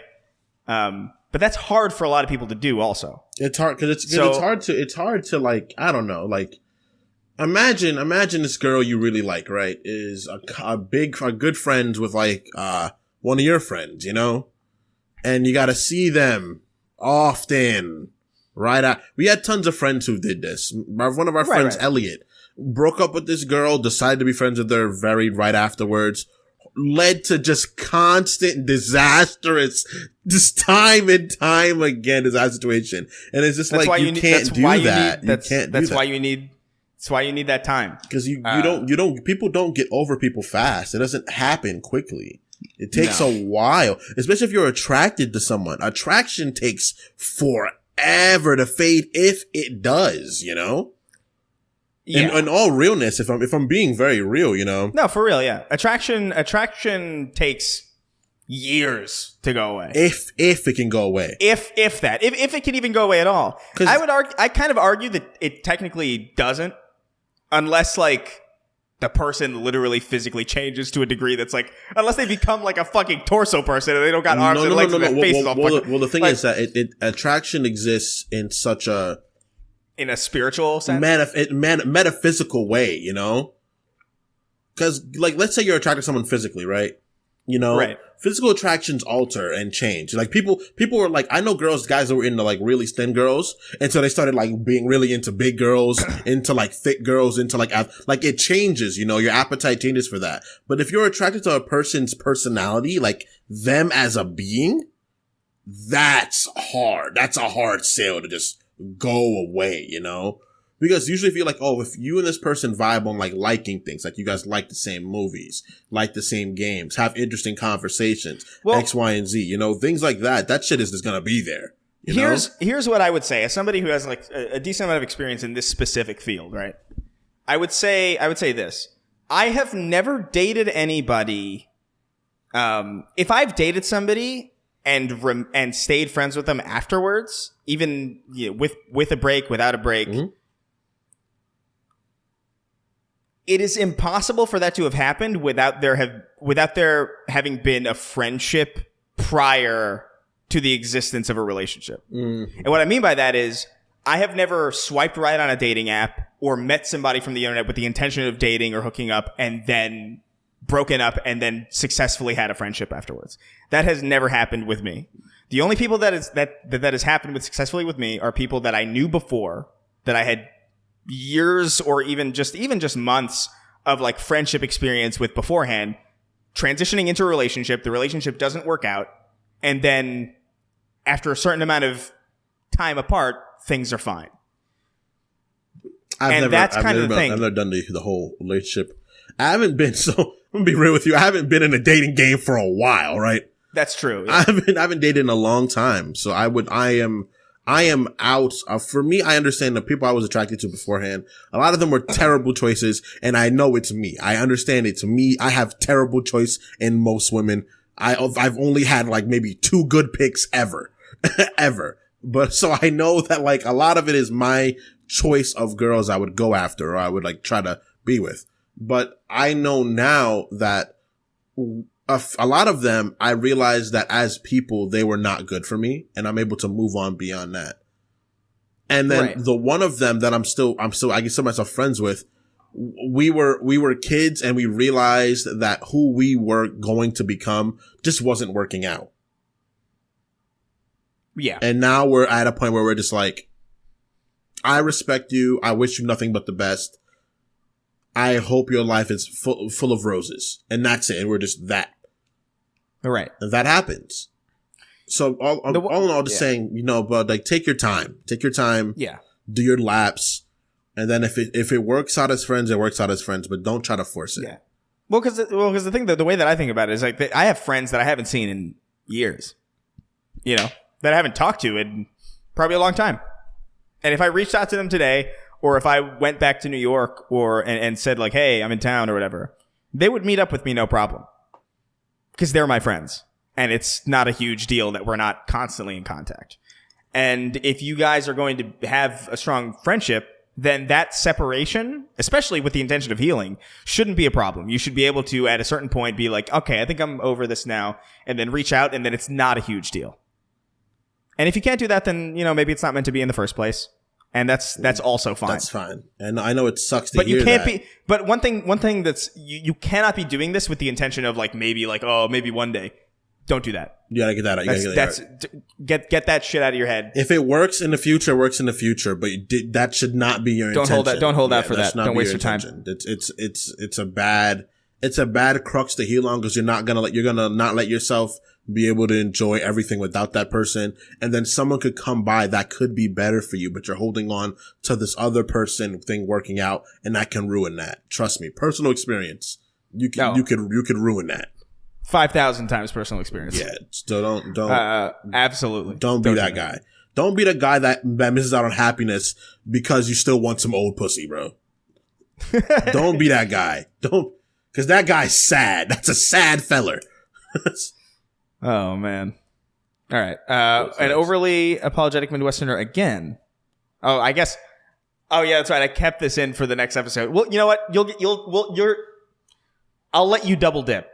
Since we missed the episode. Right. An over-apologetic Midwesterner again says, earlier you guys talked about your distaste for most condiments and dipping sauces. My question is, what are your thoughts on meals where the condiment is part of the meal, like mayo on BLTs, Dijon mustard on Cubanos, or other Thousand Island dressing on Big Macs? I'm fine with all that shit. Yeah, I'm fine. Like, I don't know. Like, generally, like, I'm a little bit more of a sauce person now than I used to be. Mainly because, the thing is, like, my family, when they would cook, they would never make anything dry. They would always make like a really delicious shit. And I would never need sauce to like make anything edible. In the same way that like, you go to a fucking fast food place and you're like, oh man, I really need or like a Popeye's biscuit. When you're eating a Popeye's biscuit and you're like, oh my God, I'm going to die of thirst. But when I'm feeling that dry, my first thought is like, oh, I have a drink with with my food. That's what the drink is for. It's the food is dry and then the drink kind of like, it's alternate. I never really thought about sauce in that way because I don't know. It's sauce is always integrated into the food in some way. Like my dad used to make these fried chicken wings, and I made them a couple times for our New Year's parties and our Chickensgiving things, where the hot sauce, because my dad hated getting his hands messy, but he liked the taste of hot sauce. So what he would do is like he would marinate the chicken in hot sauce and then fry it so it still tastes like hot sauce, but it didn't get your hands dirty. And that shit was delicious. They are very good. Yeah. But, I'm fine with mayo and I'm not a sauce person. I'm never going to be. I don't know. I have a very weird set of taste buds where I really like bland food as well as liking. I'm similar. As well as liking like seasoned food. Like I like things that are like palate cleansers. Like I love rice. I just love rice. I like bread. I just like those things. So if I eat that. If you put in front of me a plate of white rice with like a slice of Italian bread, I'm happy. Yeah, I'm like, that's fine. That's totally fine by me. Like I'm all like I'm I all like about potatoes. I like just plain potatoes by themselves. Like my taste buds are like, as much as I do like seasoned food, much as I am a very Caribbean man, and I like seasoning and put an adobo and sazon and like thyme and fucking I need seasoning. And like I need seasoning. Seasoning, salt and all that stuff. If you give me a plate of rice, I'll be very content with this plain plate of rice. So I'm an oxymoron when that comes to that. I would say that I need seasoning on most things, except for white rice and bread. Bro, I don't need those things. I You don't need need them. seasoning? I don't know. I don't need the food that needs to be seasoned. Well, I guess I know what you can eat mean. rice for a while. You would okay, but let me put it this way: you're eating rice. You're eating just a plate of like the things you get at the sushi restaurants, where it's like a plate with like a bubble of white rice. Static. Great, but then somebody gives you a plate of unseasoned chicken. Oh, that's just disrespectful. Right. But they're both bland. No. Well, that bland meat is disgusting.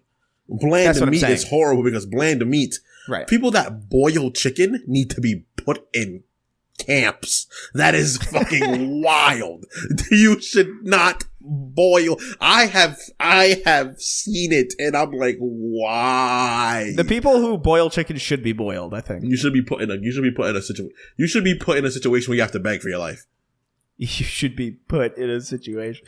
There's nothing redeemable about you. You can't be redeemed. No. Just sear it. Just don't fucking boil it. What's your fucking problem? What's your malfunction? Just sear it and throw a little bit of salt and pepper on it. You don't need that. The thing for me was like, people would make fun of me all the time because I would eat fries without ketchup. I do too. I don't like ketchup. Like I don't need. First of all, ketchup I think is gross. It's jelly. Sincerely. It's just fucking tomato jelly. It's so disgusting. But even if all the other dipping sauces, I found myself doing this. I stopped doing it lately because I just don't care anymore. But like for a while, when I would order food, or I'd go through a drive-through and I'd be like, yeah, can I get the chicken fries or fucking whatever? I get chicken and fries and like a milkshake, and they'd be like, what dipping sauces do you have with that? I would say like, I don't know, like zesty and I would just say something, but I wouldn't use it because I didn't want them being like, you're not gonna have any dipping sauce. Me too. I would get McDonald's like chicken nuggets. They'd be like, what kind of sauce you want? I'd be like, I guess sweet and sour. And I would just not use it. I'll just eat the nuggets by themselves. Yeah, because it's so stupid.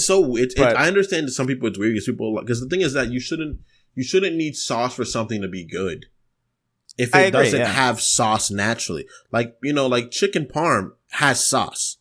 Right. That's part of the dish. But if you're getting like wings, you shouldn't need the wings to have a packet of hot sauce on the side for it to be good. Then it's not good. It with the sauce is good. Make it with the sauce, Well, the thing that people would say was like, I remember it would just bother me so much because I'm like, I heard this once and it made me so mad. It was like, I can't eat fries without ketchup. I don't even really like fries. And I'm like, so why? So just drink the fucking ketchup then at that point. Like, what is... What are you ordering something that you don't like specifically so you can cover it in something that you do like so you can eat it? That is fucking insane. It's so weird. It's the same thing with people who are like, I can't eat broccoli without fried cheese on it or fucking, or like those people. Like, just eat your fucking broccoli. Be an adult. What the fuck are you doing? Be an adult. Be an adult. Eat your broccoli. I eat my salad without dressing. All that shit. Because I'm like, because the way that I think about it is like, okay, I'm eating a salad specifically to be healthy, right? That's my goal right now with the salad. It's like I'm trying to make an adult decision. I'm going to eat something that is healthy. And if I put something that makes it taste better on it, logically speaking, I know from all of my experience on Earth, if something tastes really good, it's probably not all that good for you. Yeah. Unless Which it's means fruits. salad, unless it's fruits. But like with salads, if I'm going to make my salad taste better, then I'm technically making my salad less healthy. Which, if I'm going to do that, why would I even be eating the fucking salad in the first place? If I'm going to be eating something less healthy than a salad, I'm going to be eating something else. So let me just eat my fucking dry salad, and then I'll move on to my next meal later on, whenever the fuck. That makes sense. There's sense being made there, you know? It makes sense to me, but I don't know. Alas. I'm too passionate about this. You are very, you're like halfway getting out your seat and shit. I'm like, oh man. George Hard R. Martin wrote in. He says, hello. Well, wait, what? George Hard R. Martin wrote in. So that's cool. Hello, awesome Chris, Rocking Derek, and other one. Rocking Derek is dead. What is the angriest you have... What is the angriest you have made an adult? Mine is when I was in 7th grade and I made my guidance counselor have to walk away from me because my response to everything was whatever. I feel bad for your guidance counselor, man. I feel bad for guidance counselors in general because my mom was a guidance counselor.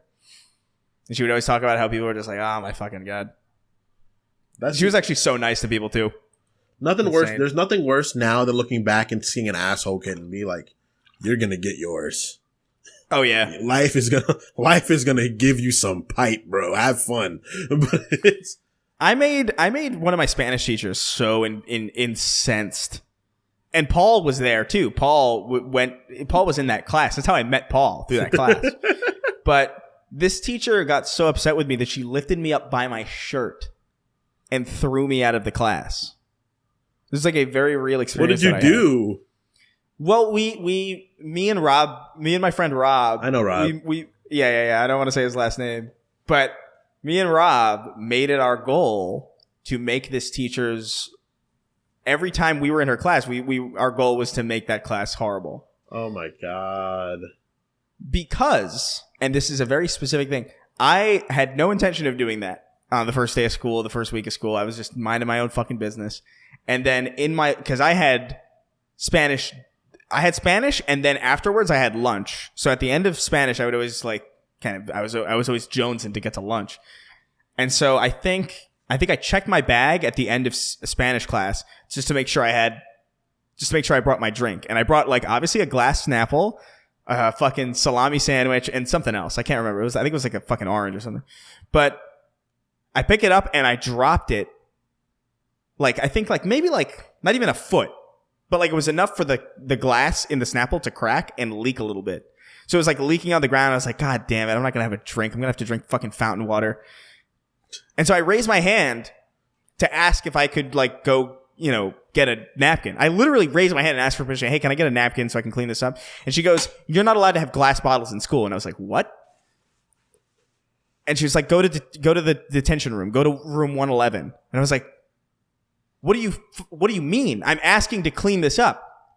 What's happening, right? I was so fucking confused because it came out of fucking nowhere. And then 3 minutes later, Rob walks into the detention room and he goes yeah, I stood up for you. I don't understand. I didn't get it. It seemed like a really dumb reason to be thrown into detention. And then we became friends. And then after that, we just decided, you know what? Fuck this class.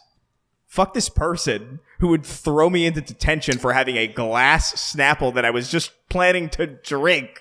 I wasn't even a menace. I didn't egg people or I wasn't loud. I was just minding my own fucking business. I was very loud. I definitely.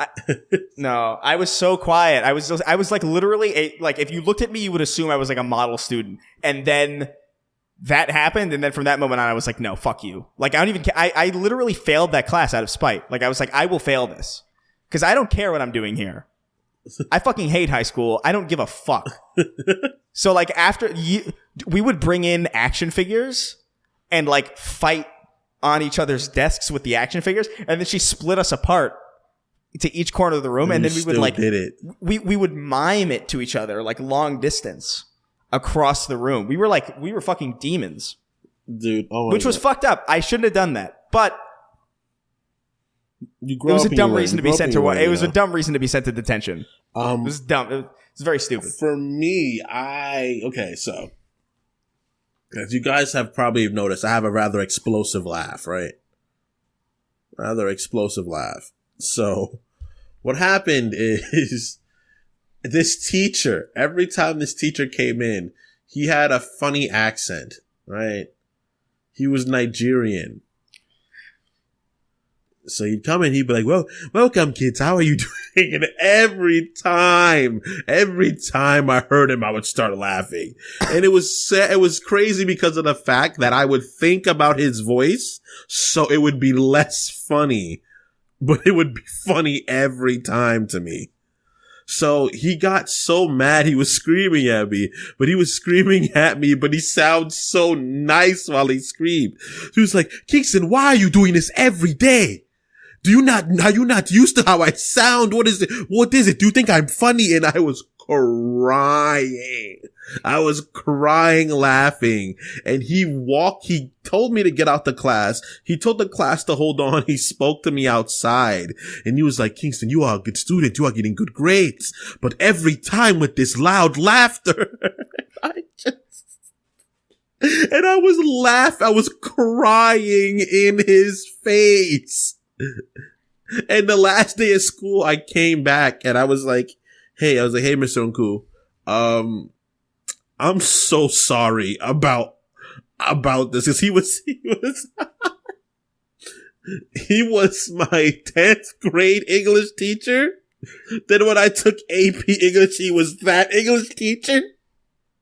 Oh, and man. Then he was my pig teacher. For years, I was laughing at this man. And the last year, at the end of Pig, I was like, I'm really, really, really sorry about every time. I'm so sorry. Like, I did not intend to disrespect you ever. I was just, your voice seems so happy and cheery. You just sound like a stereotypical African. I'm so sorry. And he was like, honestly, there's no problem. I realized that at least I'm making you smile. You're learning stuff and I'm making you smile. So he he got it at the end, but like I definitely put him through it. Cause when I don't think anyone can teach while I'm laughing. I think that's impossible.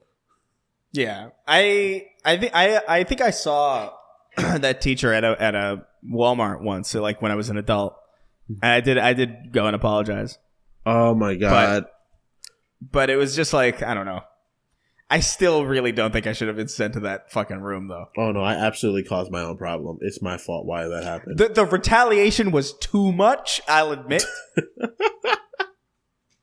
But I didn't incite it. You had a heavy retort. And that's it happens. You know, sometimes you get so mad. You get so upset in your little heart. You know, you get so angry that you do. I had a lot of rage, man. I was so upset. Like, I was never that angry. Ever. You know, sometimes you got so much hate in your little, because the thing is that, this is the biggest thing about being young, right? You think everything is the end of the world.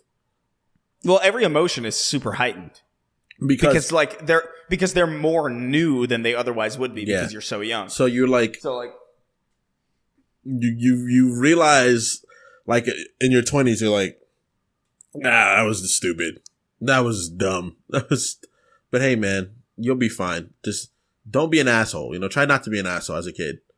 It's pretty hard, but you know, try it. Especially now when I'm looking like, it's like, man, teachers are so underpaid for the shit that they have. Dude, it's so crazy. I feel for teachers. I feel so bad for teachers. Teachers are the ones that give the kids the fundamental tools to love education, which is such an important job. And that job should be like, you should be working for the government as a teacher. You should have like government like salaries and shit like that, because you're literally giving people the essence to want to learn things. That's so important. That's like fundamentally one of the most important things ever. But, you know, hey, we'll talk about that some other time. If I talk about changing the world too much, I end up missing. So I don't want to be like JFK's. I don't want to be like the back of JFK's head, you know? Whoa. All right. Obi, won't you blow me again? Hey, guys, what do you think what do you think is the minimum size ants would have to be to pose a serious threat to mankind? When you really get up close and watch how they operate, they are scarily coordinated. Are they? Yes. I don't know. I feel like I've observed ants recently, and I wasn't too impressed. They're very... Have you not seen a trail of ants going and grabbing food and coming back? That's impressive. Well, it's vaguely, but I remember being outside recently in New York at my parents' place. And I was like sitting outside. I was like writing outside because it was just like a nice day. And I looked down. I was like, oh, it's a bunch of ants. And so I crumbled some food and like gave it to them because I was like, I'm just kind of to observe them. And they looked at it and they were like, I don't understand this. They just like completely missed it. And I'm like, I'm helping you so bad here. But that's not the plot. That's not the plot they were after. They were venturing towards something else. They have focus. No, but it's food. It's way more than whatever it is they were going for. Go this way. We were told to go here. They're little soldiers. They're like, we're told to be this place. This food is here. We may double back and get that. Somebody head back to home base. Inform them that this is here. Send another branch to get this. But we are doing this. I think if they were the size of mice, we'd have a real problem. Yeah, the size of little dogs. A little small, like your dog. No, that's a big problem. I think the size of a cat, that's a problem. But I would say even the size of a field mouse, that's when we would have to start worrying, because a field mouse, like you think about an ant being able to pick up like a chip or like a berry on its back, and it like weighs way more than it. You talking about a mouse, like that's your fucking, that's like an Xbox controller, you know? Like that's like that's like your wallet. It's a cabinet, you know. Just taking your whole cabinet, that's your wallet. You're like, yo, where's my PS5 controller at? And where's my checkbook? Dude, my checks, my phone's gone, bro. Did you see my Switch? Just shit like that, just gone, taken, just gone, just taken to a fucking underground place. And they'll dig so deep too.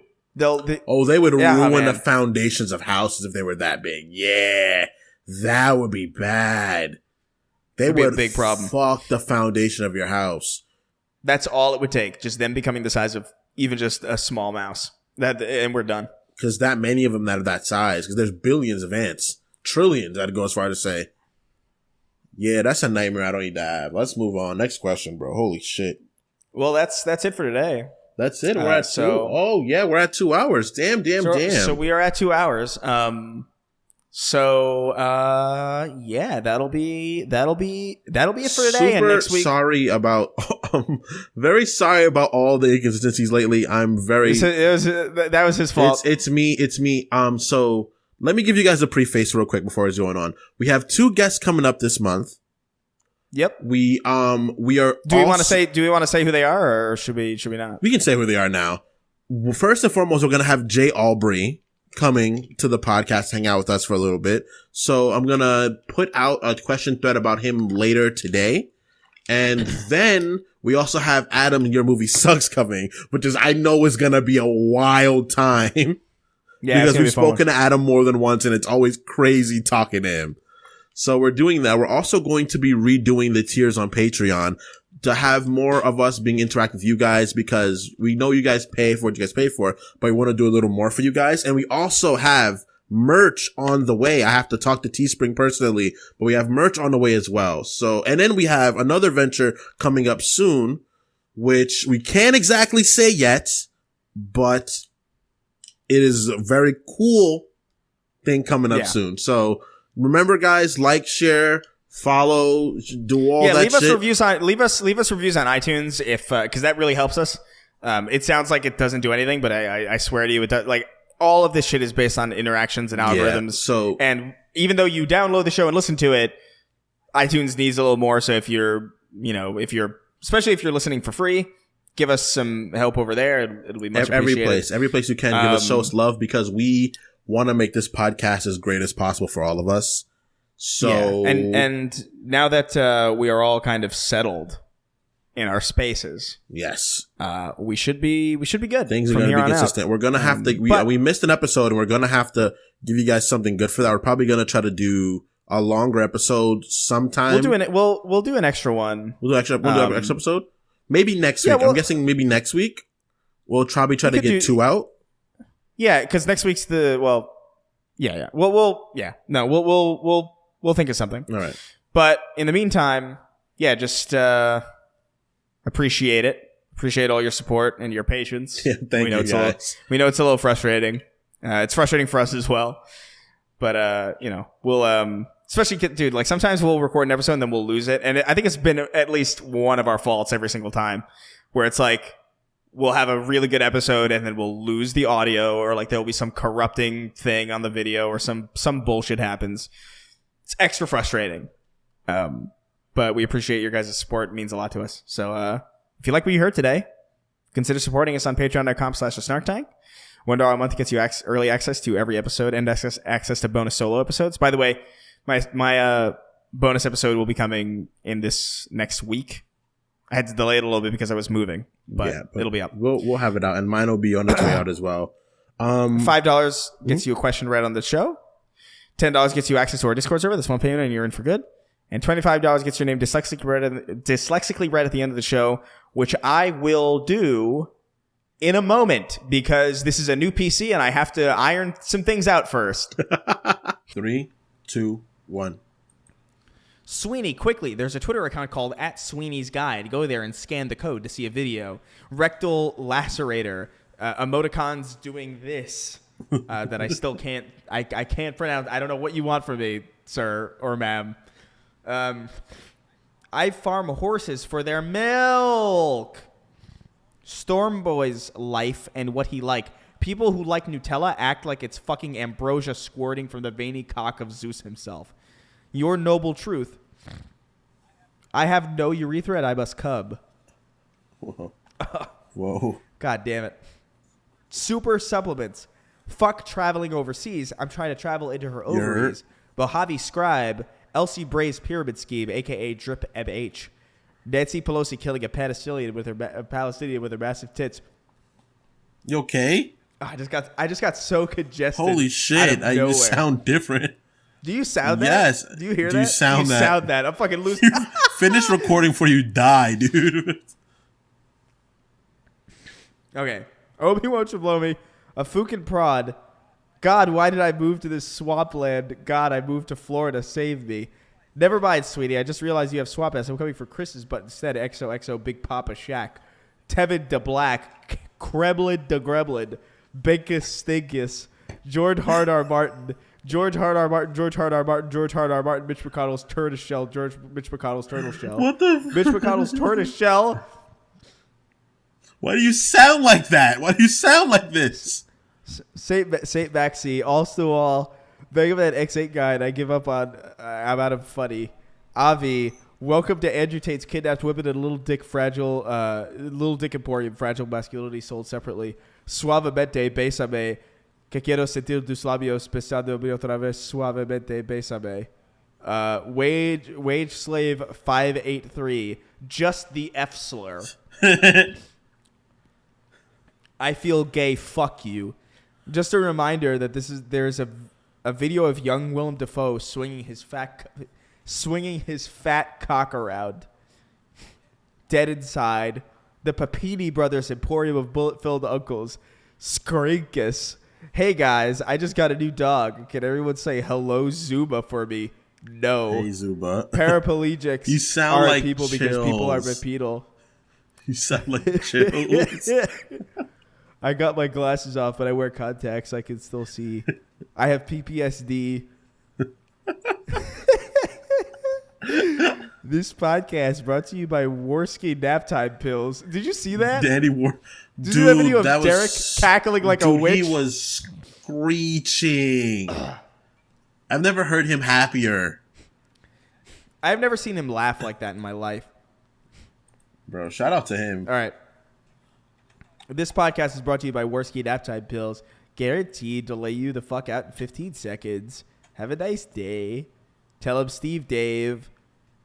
God is dead because Amber Heard shat in his bed. John Strickland. Sweeney has so much chucks for energy. How's he not chucked Chris in the abyss?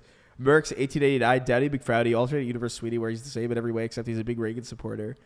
The guy personally responsible for the elder abuse of Joe Biden. The First Church of Keith David. Not gay, just topping the First Church of America to assert dominance. Los Homos Hermanos. God Christ. Blake 896. Ryan Lucchese. Sloshy Scout. Guys, the Snark Tank trio uploaded a bonus episode to YouTube without telling us. Search Snark Tank bonus episode. Depraved Booty Warrior. Baba Babooty. Sue Hulk. Game Controller 25. Danny DeVito's free feet pics. He actually posted them for free. Marcus Penis and his hammer of dog. Lobotomized Jesus and his merry band of finger nuggets. The loathsome cum eater. To infinity and fuck me in the asshole. The only stick I touch while driving is my penis. Parentheses, I masturbate while driving. Yummy, yummy, yummy. Come inside my tummy. Jackson, Absage, Badly Brave.